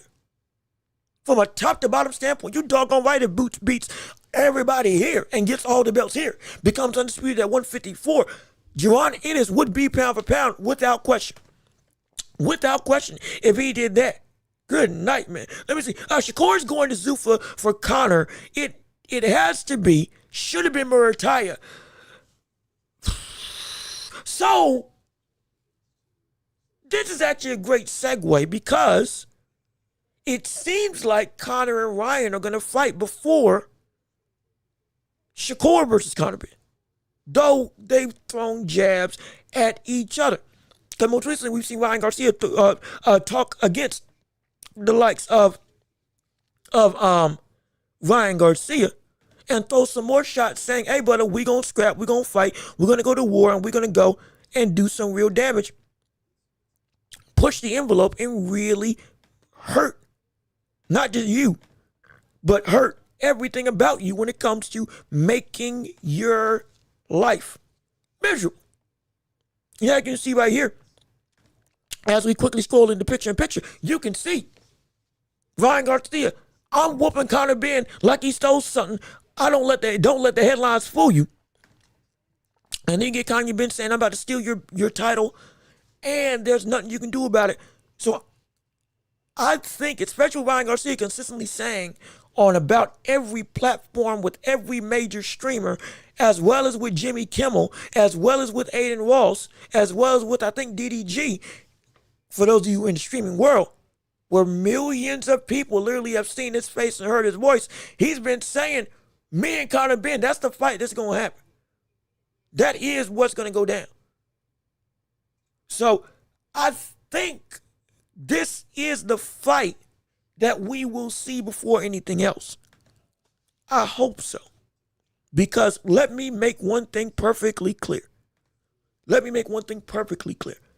For everything that we're saying about Shakur Stevenson, which I respect, no problem there. If I hear after Raymond Murataya, after Devin Haney, after all the noise with all the other belts and all the other potential titles that we can see, after all of that, if we see that Shakur Stevenson is fighting Conor Ben, who just got down here and fought Regis Prograis for not even a title, just for a comeback fight and went life or death with him, and he gets a first crack, not just at a championship, but straight up gets a world title shot against Shakur when Shakur has had potentially other better suitors at both 135 and 140, I'm going to be hot. That's an interesting fight, sure. But what we potentially have on the table right in front of us, you doggone right, I want to see something different. That ain't that right now. I don't want to see that right now. Not right now. No, not right now. Again, that's just me. That's just me. And I'm not detracting from that fight could be an entertaining affair. Not with what we potentially have on the wheel of possibility. I don't want to see that right now. Not right now. Let Ryan Garcia fight Conor Ben. I'm cool with that. You got either fight Shakur or you fight the folks at 140 or you go down and fight Murataya. But I do not want to see Conor Ben versus Shakur as the main fight, when all these other potential fights that are better and will be bigger are on the horizon. Please, I don't want that. I don't want that. That's just me. That's not what I want to see. Good God, that's not what I want to see. Let me see. He's not beating Virgil, though. That's a fact. I said that he can. I said that's still a 50-50 fight. I said that Boots looks like he can go and handle Virgil, but that's going to be close. We don't know what's going to actually happen by the time it actually goes through. I'm going to say this Zayas fight is going to set the table for the idea that people are going to have for what he can do against Virgil. It's going to set the table. This fight is going to set the table for what people believe can happen. It's not going to be whether or not he can actually win or not. Though, because understand, people for this fight, I'm sorry, I clicked on the wrong thumbnail. I'm so sorry, I clicked on the wrong thumbnail. We ain't getting to the Knicks just yet. But it's not going to be about whether or not people are going to think Boots is going to win or Virgil's going to win. They're already set in stone right now. That's still a close 50-50 affair for a fight. What is going to shift is the believability of what Boots can do against Virgil, depending on how he handles Zayas. Because we expect, if he does anything less than what your expectations are of what somebody that has top 5 level talent should do against somebody that in most people's eyes is not nearly as skilled as Boots and Xander Zayas. If he struggles in the same way that he did against Sugar John, or has a harder than likely fight against Xander, even in a win, people are going to be a lot more nervous about whether or not he can or cannot beat Ortiz. Because the expectations now, after stepping up to where this is your proving ground, what can you do is going to be a little bit concerning. Because they will say Ortiz would not have had nearly as much trouble if we see Boots have some level of struggle. Or it's going to be, I don't think Ortiz would have been able to do to Zayas what we saw Boots do to Zayas. There may be some real concern on the table for Ortiz, because that performance showed us, hey, we got to believe some more things about what this potential fight could be. This is going to give us a lot of food for thought for what that fight with Xander, or what that fight with Boots and Ortiz could potentially look like. Not because it's a one-to-one comparison, but because now people will say what he showed there, some of that same stuff can happen to Ortiz, or what he showed here is going to be some things that are going to be vulnerable for Ortiz to take advantage of. And it's going to change a little bit of the conversation of how people talk about this fight. Because they're going to use this fight with Zayas as a barometer. Like what most people, whenever we're talking about future bouts, what have you done for me lately? It's going to play a major factor for the talking points. I promise you. I guarantee you. Watch how one-sided and or how nasty these talks, Boots versus Ortiz, go. For who can whoop who, depending on how Boots fights Zayas and how that fight goes. Watch how extreme in one way or another the conversation is going to go for the whole of the public. I guarantee you. Just keep an eye out. You're going to see exactly what I'm talking about. You're going to see it. You're going to see it. Let me see. How does Boots beat Fundora? Let me hear this. Fundora cuts the whole ring off with 2 steps in either direction.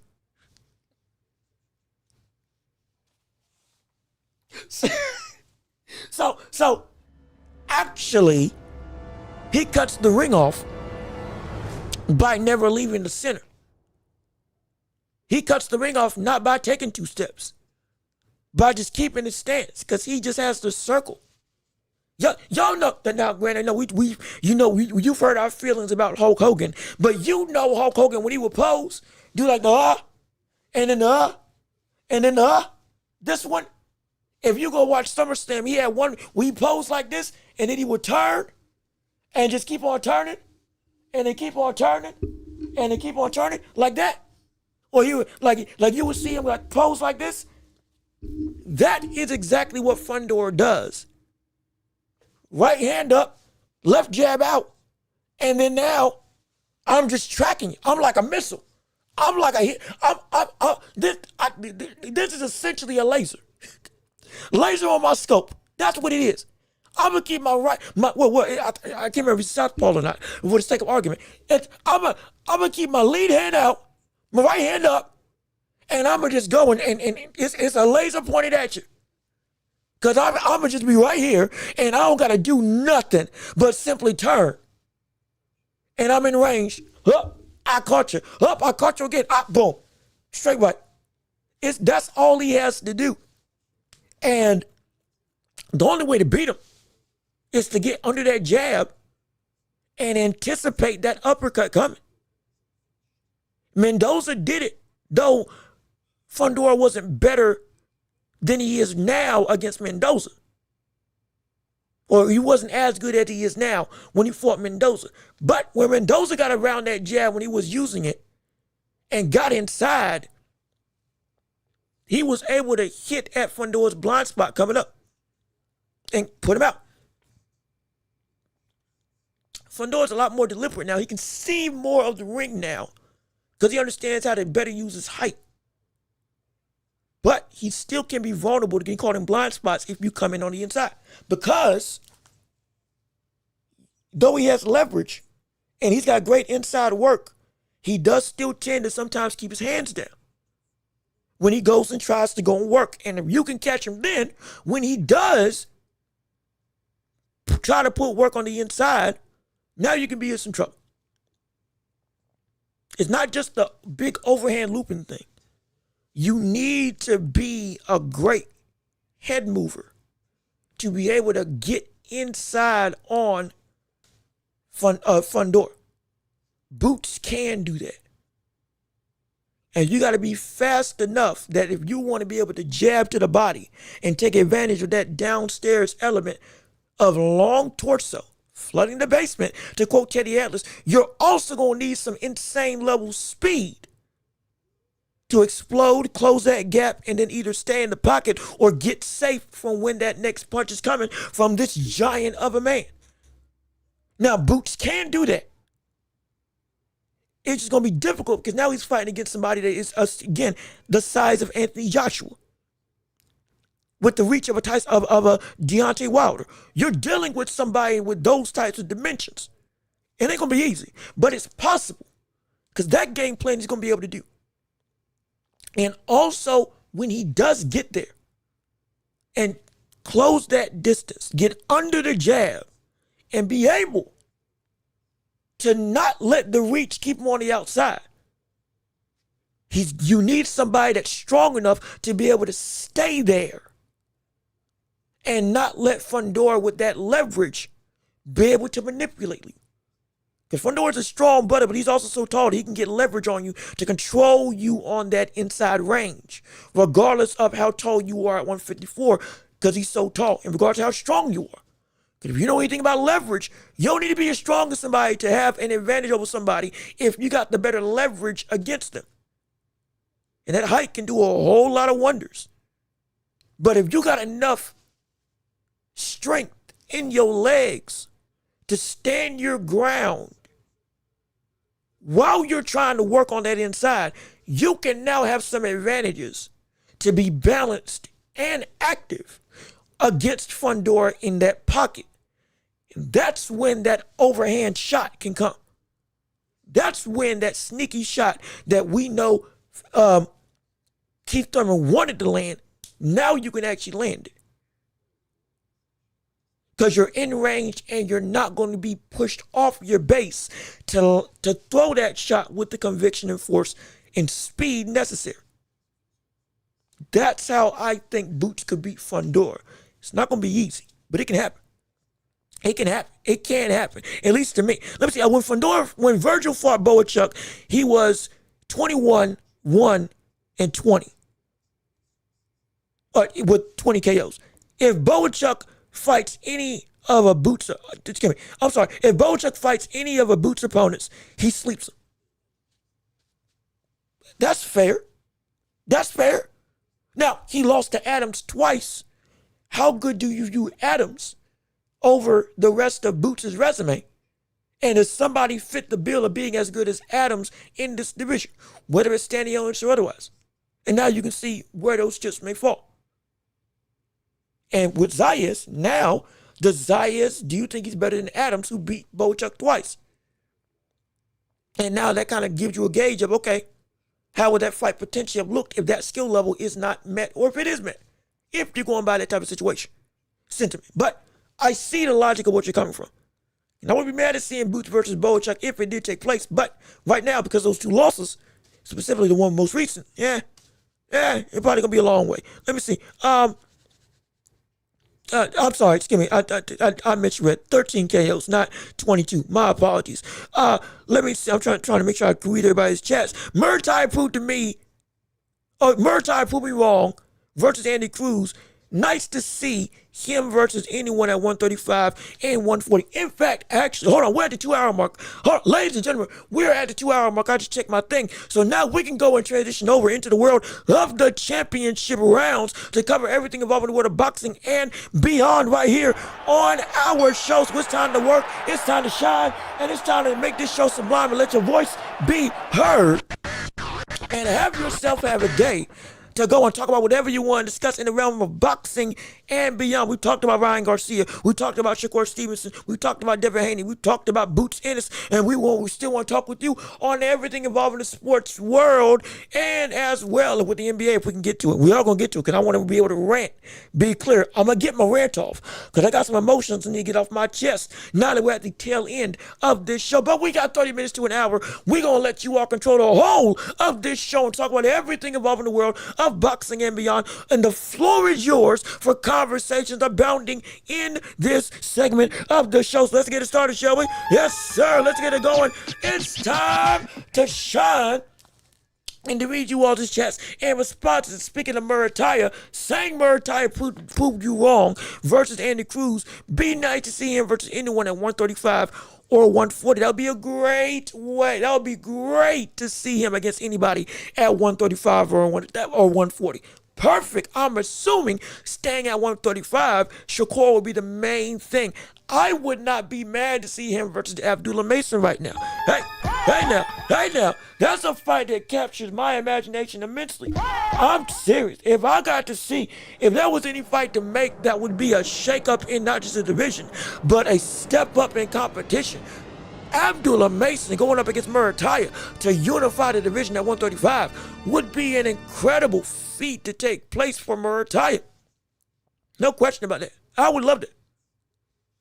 And though we don't want to discuss him, he who shall not be named, but Gervonta Davis versus Murataya, if this fight with Schofield does indeed fall through, and this brother doesn't have to be on the run no more, for obvious reasons, I won't be mad at that fight with what that could potentially look like. There's a lot of fights at 135 I would like to see. Him at 140, I don't know if he's going to move up yet. That's why I'm not really entertaining 140 right now. But yeah, him versus Lamont Roach, him versus Isaac Cruz, him versus Gary Antoine Russell, him versus Dalton Smith. That's an underrated one. That's an underrated fight I think people don't talk about. But that would be a very scary fight for both of them if Murataya and Dalton Smith fought at 140. Hypothetically, I'm telling you, people, nobody's talking about that fight as a potential. That's a good fight. That's a really good fight if it took place. There's a lot of names that Murataya could go against at 140 if he so chose. I just don't think he's going to do it in any time soon. So that's why I say 135. And so it is what it is. Let me see. Peel Out, how you doing? Good to see you. No, I already said hi to you. My bad. I don't know why I'm losing track of who I've already talked to. Murataya is a Floyd Schofield level fighter. Good little fighter. No, he's better than Schofield. He is better than Schofield. He is way better than Floyd Schofield. And that's not disrespect to Schofield. He's just a better fighter than Schofield. He's a better fighter than Schofield. Floyd Schofield is in position to fight against Tank right now. And he fought Tevin Farmer and got him out in 2 rounds. No question. He got the power. He's got the speed. He's got the tenacity. No question. He's got the age. Absolutely. What he doesn't have is that level of skill. What Murataya showed against Andy Cruz, outboxing Andy Cruz.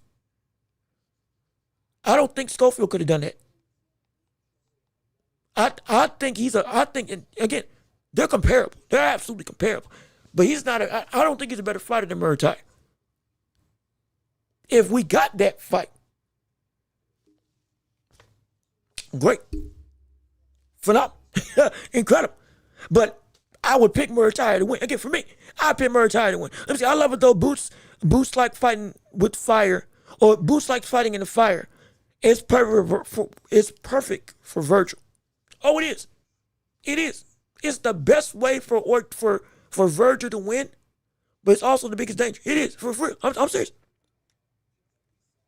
I'm serious. I'm just, also, hold on a second. I see y'all in the chat. Hold on now. Hold on. Hey, look, Rez, good. Look, how you doing? Good to see you. Y'all talking about my head big and whatnot. Number one, it's the headphones, okay? These are high quality headphones, okay? So we trying to go through and, I sacrifice the look when I'm trying to give y'all a proper product of production and professionalism, okay? If I take this off, trust me, I look like the handsome man I know I am. And number two, hey now, I might be sweaty, but it's because I ain't got no shame in my game. Okay, you talking right, I'm sweating. You talking right, I'm hot. Look, hey, y'all talking about my armpits sweaty. Y'all talking about I'm sweating bullets. Look, man, this is passion, okay? This is passion. I am not ashamed to give my all for this show. Cause okay, I'm telling you, you don't see nobody else losing. It look like I'm in a fight. You know what? Cause we treat this like a fight, doggone it. We treat this like a war.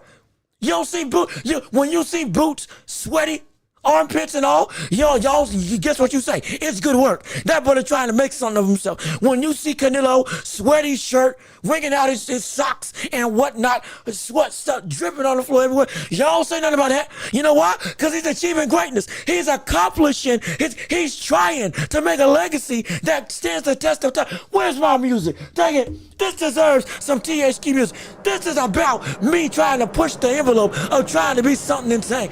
We try to change the landscape of this sport as we know it, and we're going to sweat blood and tears, and we're going to give out. I will dehydrate myself if it becomes the greatest of all time. The sacrifices I'll make are endless. I'm unashamed. I'll wipe the sweat. I'll get myself a towel. I'll give myself that sticking, what's that squirt stuff that they use when a fighter's trying to fight. I'll throw water on my head for all I care. But we sacrificing it all to give you all the best that we can do. I ain't got no shame in my game. I'll look tore up from the floor up by the time this show is over. You know why? Because ain't nobody giving you this level of passion, fervor, fire, entertainment, knowledge, and all around zeal for this sport and zeal for entertainment. Don't give me y'all right now. I'm not ashamed. I'm not ashamed. I'm saying right now, I'm not ashamed at all. I'm not ashamed at all. I'm not ashamed at all. And we be going almost 3 hours. You know, I'm gonna be sweating. You talking right? I'm gonna be sweating. And guess what? I'm gonna be sweating again tomorrow. And either for Bam versus Vargas or Boots versus Boots versus Zayas. I'm gonna be sweating when we do the live stream there too. Oh, I'm gonna be sweating bullets. I'm telling you, I'm gonna look like I came out of a Rocky movie. By the time all these streams are, I guarantee you that.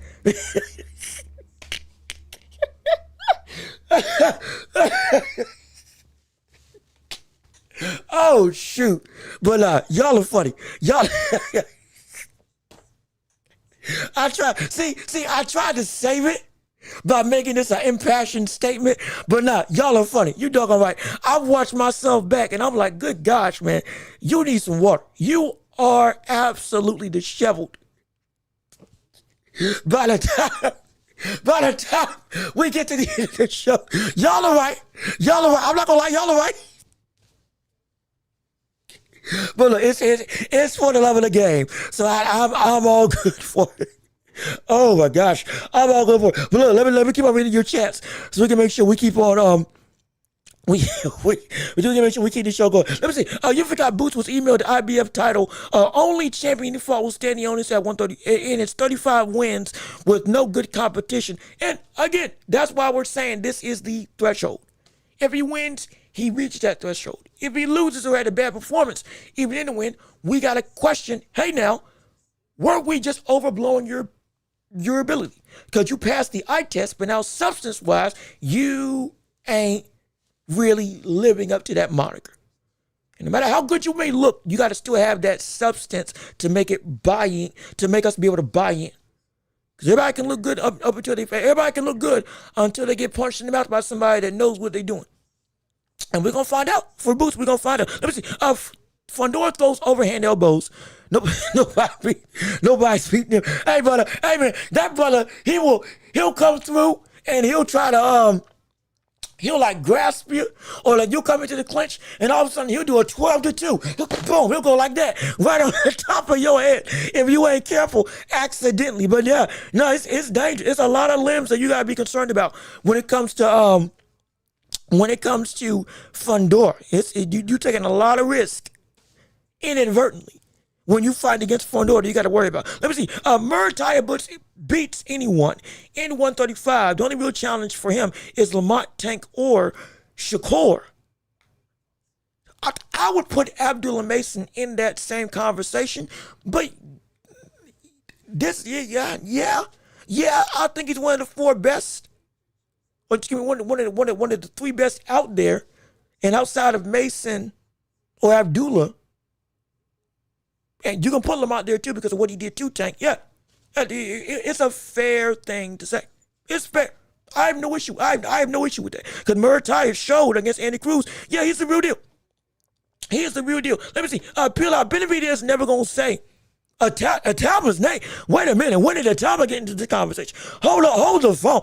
When in the world did Atama get here? I thought Benavidez last time we checked was going up against Bivol as his main source of deliberation of who he wants to fight in his next outing for 175 to keep on taking belts potentially and continuing his career of dominance. If he now, I will say, do not rule out Atama as a conversation point. If in the next 2 years we see Benavidez indeed move up to heavyweight, all of a sudden, now what you gonna get? Atama most likely is gonna have a title at that point in time. Usyk most likely will be retired by that point in time. And Benavidez would have been at least had one fight, theoretically, at heavyweight. And now the position of, I still want to get the belts wherever I can, then Atama could probably be the one to call. I wouldn't want Benavidez to fight Atama right now. Not right now. No, not right now. Don't do that. That's dangerous. That's dangerous. And I say Benavidez, he can compete for a title at heavyweight. I do believe he can. But Atama, that's a dangerous ship to try to go and sail. That's a dangerous ship to sail, especially without a title at risk. It would be dope if he just said, great, I'm going to just take the test, but dang it, man, gosh, that would be scary. And I love Benavidez, but that would be horrifying. That would be absolutely horrifying. Let me see. A Fundora who uses his reach effectively will be a tough task for anybody at 154. No question about that. That would be ridiculous. Ridiculous. Him being able to use his reach. Even more so. Let's have a real conversation. If Fundora ever is able to put on more weight at the height that he's at, do you think he could go out to 168 and be close to nearly as dominant? He's got the frame for it. Granted, he hasn't struggled making 154. He hasn't been able to get above 154. But if he ever got to the point that he was able to get up to 160, 168, is it fair to say he could beat a lot of people up there as well? With how he's looking right now, and if we expect him to get better from this point on. I think that's a fair assessment to think about. That's a fair thing to at least conversate about due to Fundora's length, power, and the basics for him turn into almost momentous occasions for others to have to overcome. Just food for thought if we could see Fundora be able to fight at 168. If he ever said, you know what, I'm going to try to gain weight and move up. It'd be interesting. It would be, for me, it'd be interesting. But no, at 154, no question. It would be difficult. Let me see. We betting on the fight, Welch. Hey, look, man, if y'all going to bet, perfectly fine. I ain't got no sponsors putting up money for me. I ain't got no DraftKings coming here giving me a couple $100,000 to say I'm placing 10 G's on somebody. Like I'm placing 2,500 on Shakur to be Shakur to be Haney. I ain't got that kind of money. I'll give the takes. Do with that what you will. If you choose to put a little, as Teddy Adams would say, put some schmeckles on one fighter or the other. I'm just here to be the voice of reason, and you take that reason and do what you will for it. I can't afford losing money right now. I'll be completely honest. Hey man, look, I can't afford losing money. Not right now anyway. Oh shoot, not right now. Let me see. Benavidez versus stay away from the heavyweight division.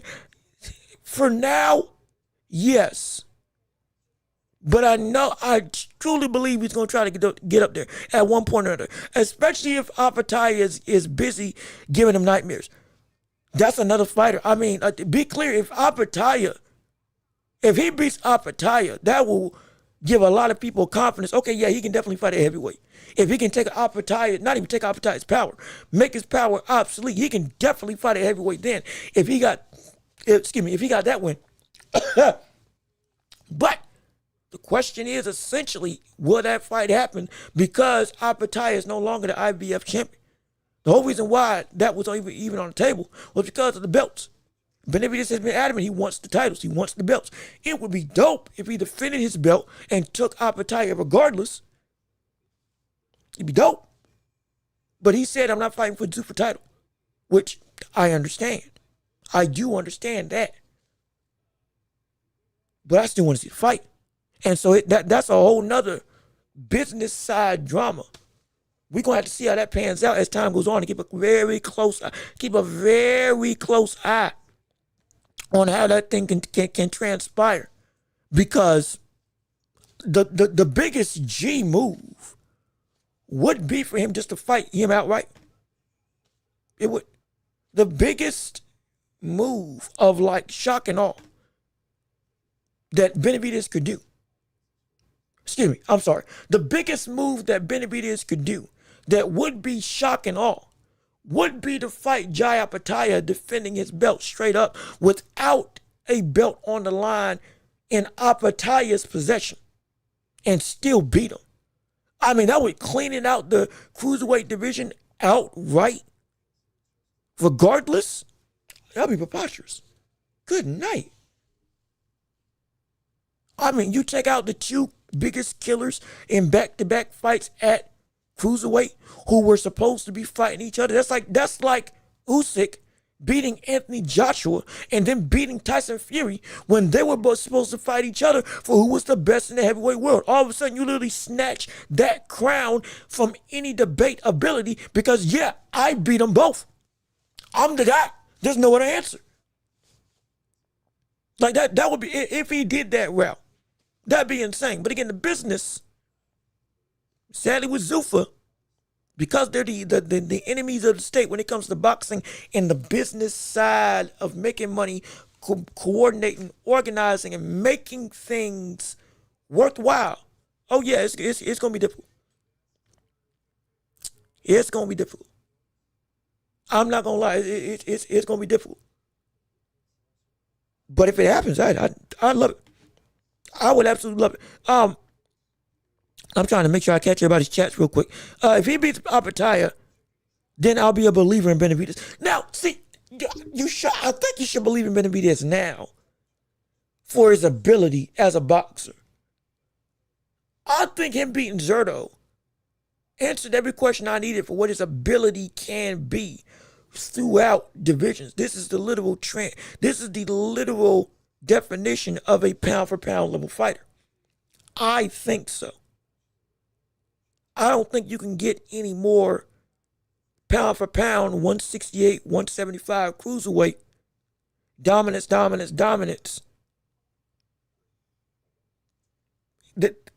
think his ability speaks for itself. Now, if you're talking about at a heavyweight, okay. But if you're just talking about in general, I think he answered the call. I think he answered the call anyway. But again, that's just me. That's just my opinion on the matter. Because I get people who may feel differently about a bunch of other situations, and I completely understand. But it's tough for me after that to not be a believer that Benavidez is everything we've been saying and more. Because that win against Zurdo overachieved what my expectation was. Not just for that fight, but for how good Benavidez can be. And y'all know me, I've been high on Benavidez since he was at 168. Especially once he got to 175 and started elevating his game even more to add more skills defensively and offensively to his bag of destruction. And then showing I still got the power that I had at 168. It does indeed translate up here. When we had some questions after we couldn't knock out Kvasnik, after we couldn't knock out David Morrell, knocks out Yard and then knocks out Zurdo, whose only loss was to Bivol. You doggone right, I can't say nothing about that brother except for he's great. I can say he would struggle against some people, maybe. But I can't say if he did beat him, I wouldn't be uber surprised. Because he's fighting on a par or on the level of a pound for pound titled fighter, which I can't deny or overlook. And so for me, yeah, he's worthy. He's worthy of all that and more. But before I continue, because I do want to make sure I get this off my chest, give me 5 minutes, please. Give me 5 minutes. That's all I'm asking for. That's all I'm asking for. I just need 5. I just need 5 minutes because I have been waiting to we covered everything else. We're still in the championship rounds, but now that we're here, I'll go a little bit over time. No problem. I need to talk about the NBA. We're a multifaceted sports show. We talk about the NBA, the NFL, boxing, and beyond as well. Everything that I can cover, we cover. We've been covering the NBA Finals this entire playoffs and the entire NBA playoffs as a whole. I'm a Spurs fan. Okay? I'll keep it. I'm a Spurs fan. I'm a buddy that loves the Spurs. Popovich, Monty Ginobili. Shoot, even when they had Boris Diaw, Thiago Splitter, Avery Johnson,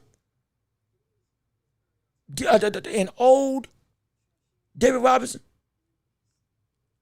I've been there for all of their, at least been born for all the championships. I was so confident they had the Knicks figured out. They were going to rout the Knicks in the next game, if game 4, and be incredible.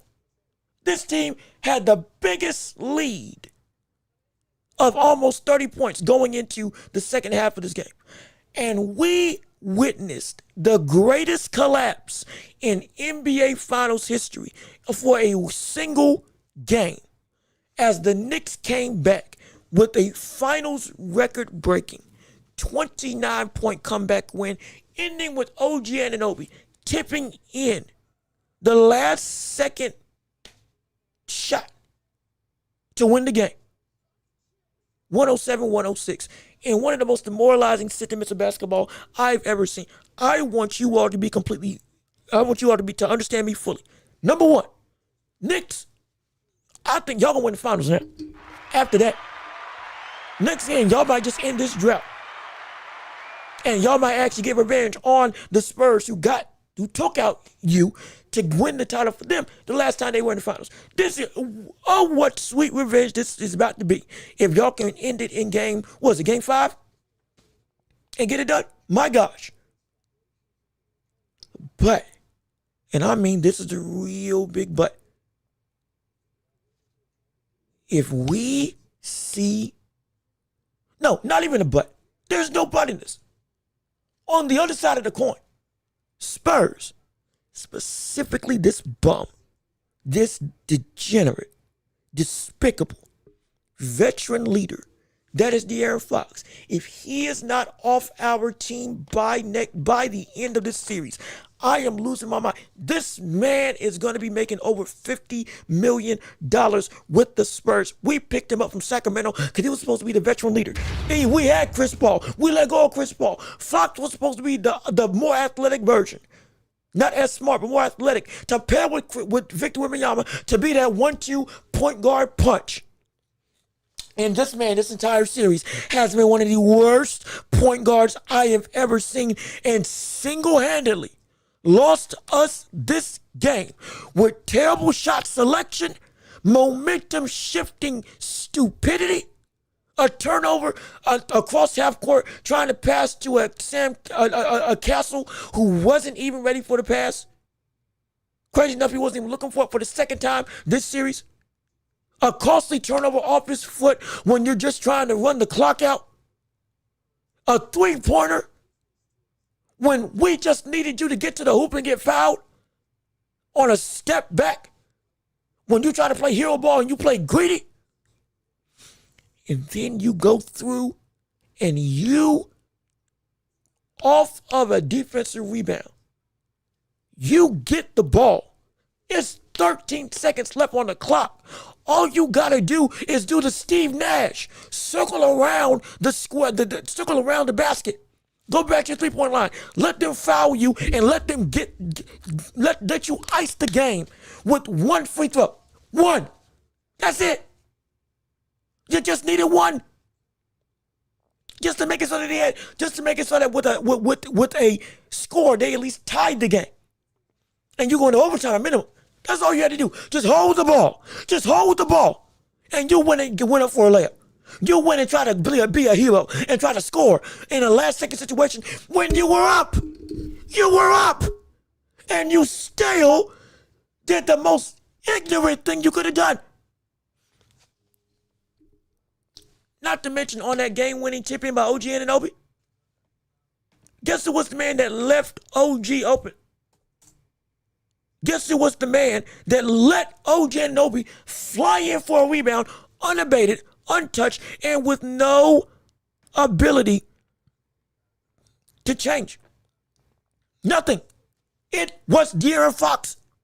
I'm so serious when I say this man single-handedly has not just been a stinker for this whole series. This man genuinely has been one of the most bone-headed PGs I've ever seen play in the finals. I'm so serious. Mind you, look at this. I want you to watch this play. Watch it. Watch this play. I can't play the sound because it's NBA material. But watch this play right beside it. You can see right here. You can see right here. You can see with there's no reason. There's no reason. I get it. Jalen Brunson is a dominant, and I mean dominant, fourth quarter scorer. He's got more fourth quarter points than about anybody else right now in the playoffs outright. He's been one of the most clutch players that we've seen in the NBA right now. This man, this series has been a killer for this team. And I get it. You would want a double. Sure. At the same breath, Wemby is already here. Wemby's already there. He's already there. Look at this. Everybody else, and I mean everybody else, is manned up except for the inbounder. And lo and behold, There's up a three. Shot no good. The tip, it's gone. How to work? How? When I tell you,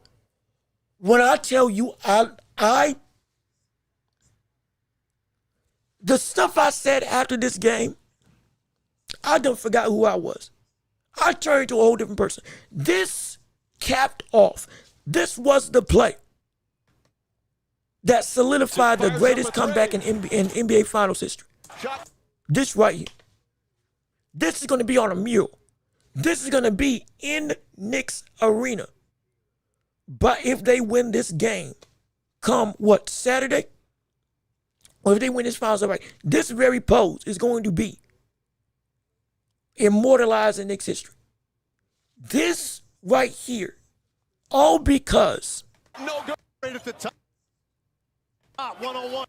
of this man, all because of number 4, De'Aaron Fox. Mind you, this was a must-win game where they were up by 29. They had been shooting 60% from the three. This Spurs team had been shooting almost 70% from the field. This Spurs team was putting up a dominant offensive display on par with what we had seen from the 2014 Spurs, where everybody was eating. Vassell, who's been struggling shooting, was 5 for 5 from 3. Dylan Harper had 21 points. He didn't touch the ball for the rest of the half. Dylan Harper didn't touch the ball for the rest of the half. This whole game. Dylan Harper, who was killing and eating, didn't get a chance to put this game on ice, but instead it was De'Aaron Fox. Dylan Harper has been not just one of the best offensive rookies, but is one of the cornerstone 3 pieces of this Spurs unit that has showed up and showed out and turned into one of the best finishers around the rim that we've seen as a bona fide bucket getter. And they needed somebody that could just get a bucket. Victor Wembanyama, he had 24, 25 points, but he was 9 for 20-something. We were seeing this team struggle, and they had a man that could get it done, and he didn't whiff the ball. Not because he didn't want it, but because the game plan was simply Fox was stalling out. I've never been so mad in my life. This is one of the most momentous occasions that only the Knicks could have happened. I'm dead serious. This is only the Knicks. If there was ever a team that could solidify what Knicks basketball is, or if there was ever a game that could solidify what Knicks basketball is, it's this team. It's this game. It's this moment. Somehow they fought back. Somehow, after it looked to be the energy was sucked out of this building, sucked out of this stadium. The drama with James Dolan, the drama with the president coming in, everybody mad and upset, and then this happens where all of a sudden they were dead silent at halftime when Wu-Tang Clan was performing and singing. Everybody could barely get a squeak out. So all of a sudden the most ruckus, abundant stadium that completely tore the roof off itself after that tip in. I'll say it's one of the greatest things I've ever witnessed, which is true.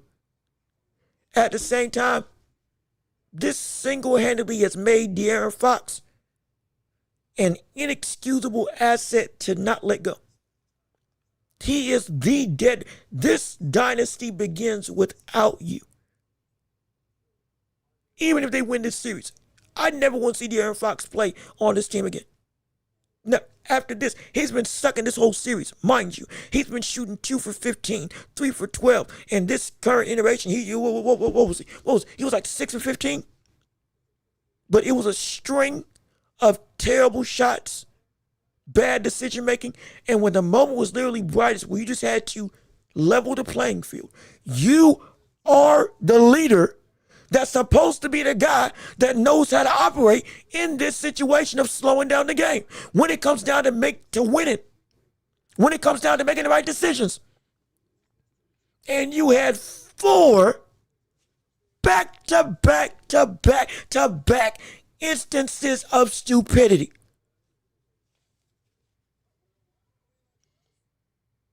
If the Spurs recover from this, it'll be because Victor Wembanyama is a different kind of dog. If the Spurs recover from this, it'll be because Victor Wembanyama has this. It'll be like for anybody that saw Baki the Grappler, or is a fan of Baki, the great anime. When Baki got thrown off a cliff or threw himself off a cliff, and had to go and get in tune with his own endorphins to activate that fight or flight moment before death, adrenaline, to understand how to cope when in a life or death situation. Unless Wembanyama can activate that in his own mind and all of a sudden goes for 50 in game 5, it's down 3-1. And the record for teams in the finals that have been down 3-1 is 37-1. In fact, actually, let me fact check that. I think it's more than that. I think it's more than that. Let me see. 3-1.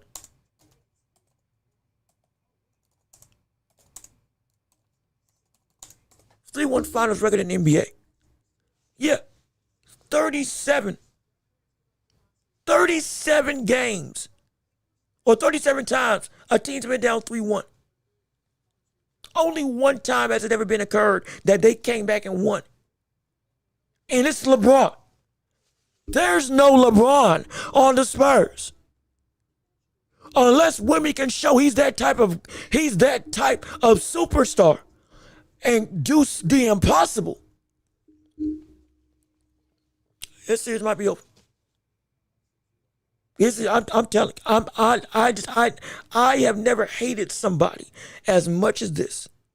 Oh my gosh. De'Aaron Fox, I'm so upset. As a Spurs fan, I'm demoralized. This is going to be on Wembanyama's record for the rest of his life. Victor Wembanyama is forever going to be known as you gave up. You have the largest loss in NBA Finals history on your resume. The largest comeback in NBA history is in NBA Finals history is on you for the rest of the time. This Spurs team was supposed to rout the Knicks, and now they're in a situation where they're about to be exposed. and be the villain in this Cinderella story of the New York Knicks finally getting a title after 50 years when they should have won. I'm so hot.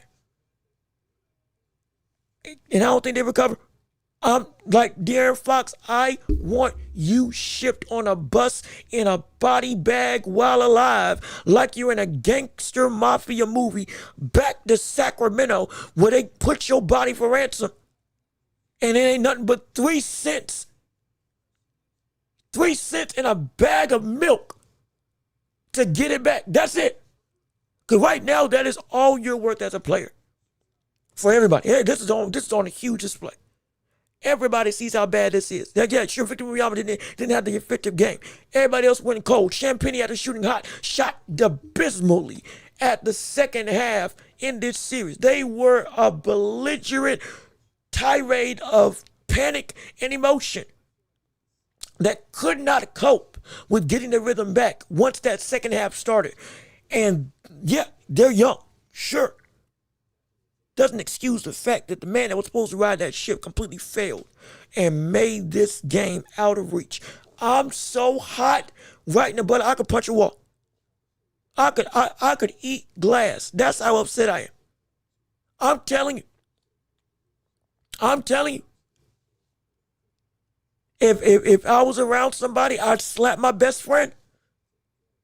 And for those of you who are my best friends, hey brother, pick your poison.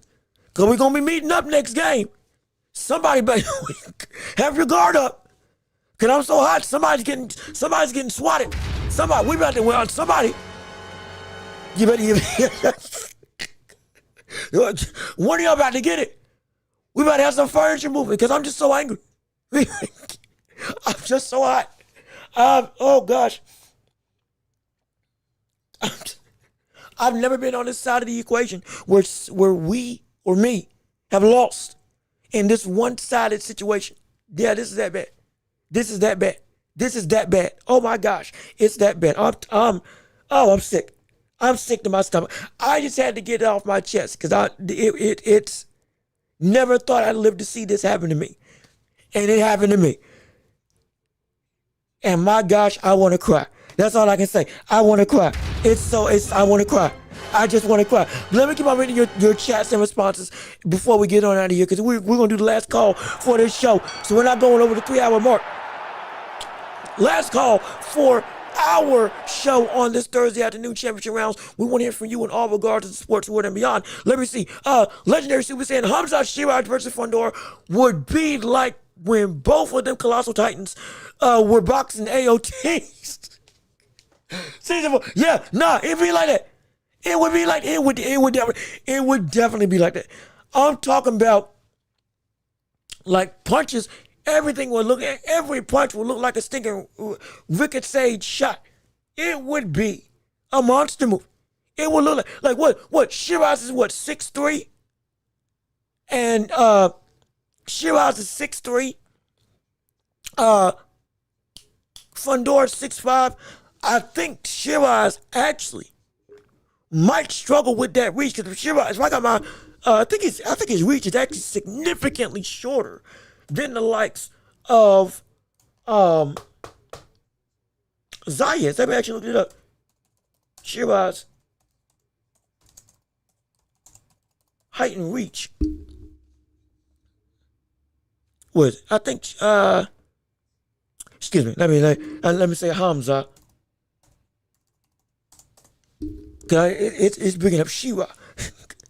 So Hamza Shiraz, 75-inch reach at 6'3". Again, same or similar dimensions to David Benavidez, who's thinking 6'2", with a 73 or 74-inch reach. And that's a tall order to fight against. But I think Sebastian Fundora is 6'5". Yeah.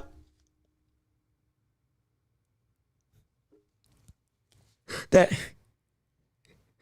Sebastian Fundora is 6'5" with the 80-inch reach. He's 6'5.5". with the 80-inch reach. There is not just an almost 3-inch height advantage for Fundora. There is a 5-inch reach advantage for Fundora in that fight. Khamzat Shiraz got to work to get on the inside. Khamzat Shiraz's jab would not be the main thing to go and close the distance. He would have to lunge in or step in every time to land on Sebastian Fundora.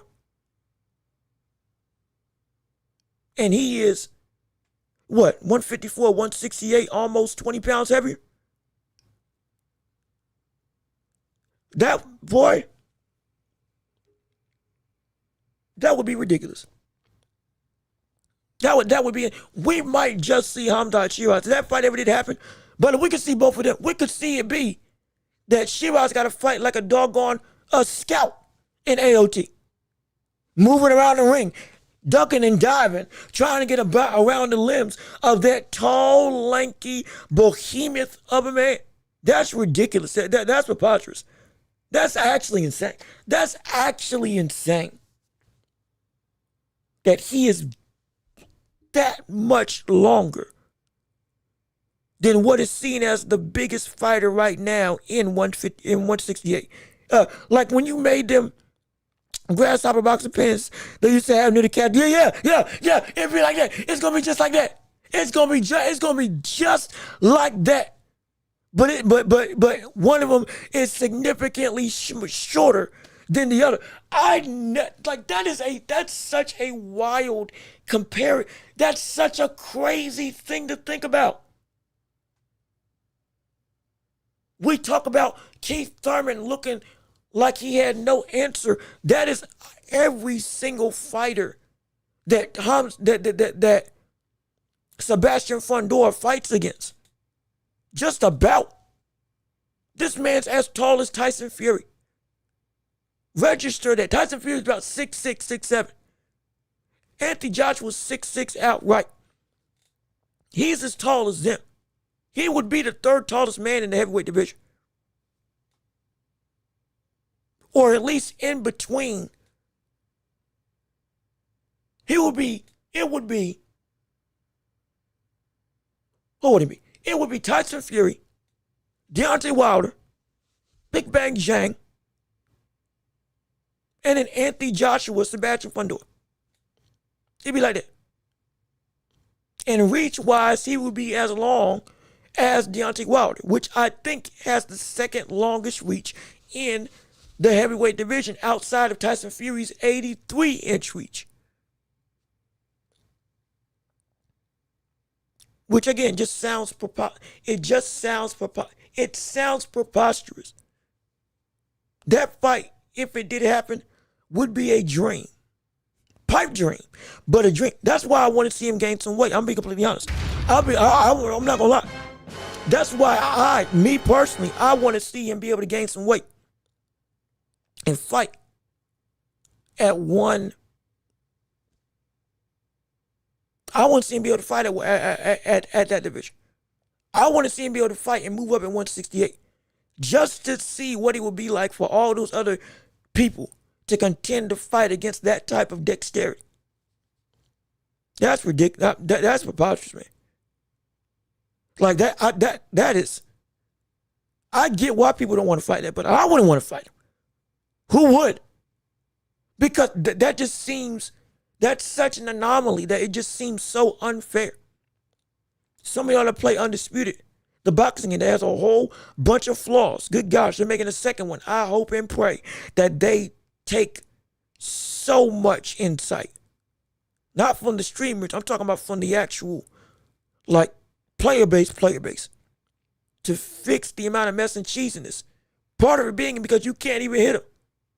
That's the one thing they got right about Fundora. You can't hit him because you can't get close to him. I shudder to think how you even game plan for that. Though I can have an idea that what I said for Boots was the best I could think of, but it's still going to be hard. Gosh, man. It's almost laughable. For real, it's almost laughable. But that's why we want to see the likes of Boots and others fight against him. Because if somebody can unlock that Rubik's Cube, my gosh, man, who knows what could happen after that?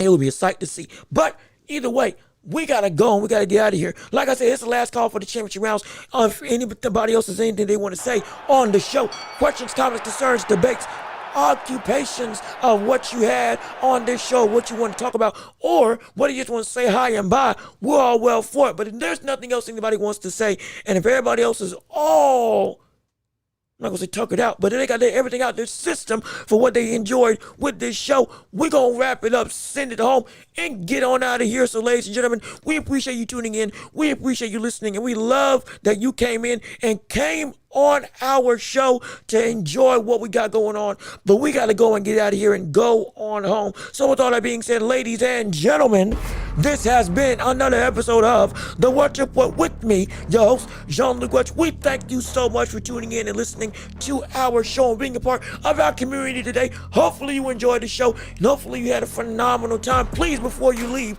be sure to leave a like on the video and keep on commenting. One like makes a world of difference to help us grow and flourish and shine in this community, and helps us to go through and make this show bigger, better, and stronger, all for your viewing and listening pleasure to reach the masses all across the globe. Thank you to everybody who supported in the chat and on the airways, like with Mac Borgeson, who gave $10 to the show, and for everybody who came in and chatted on stream and helped to ask questions, cause debate, and add to the fun that we had on this show. You all were incredible. You all were phenomenal. Clap it up for yourselves, and we love you all, and we're glad that you came on our show. Please be sure, if you haven't already, to go ahead and subscribe to the channel before you leave. Come join the empire, be a part of the hottest show in all the globe, and come join our community to help us grow, flourish, and shine.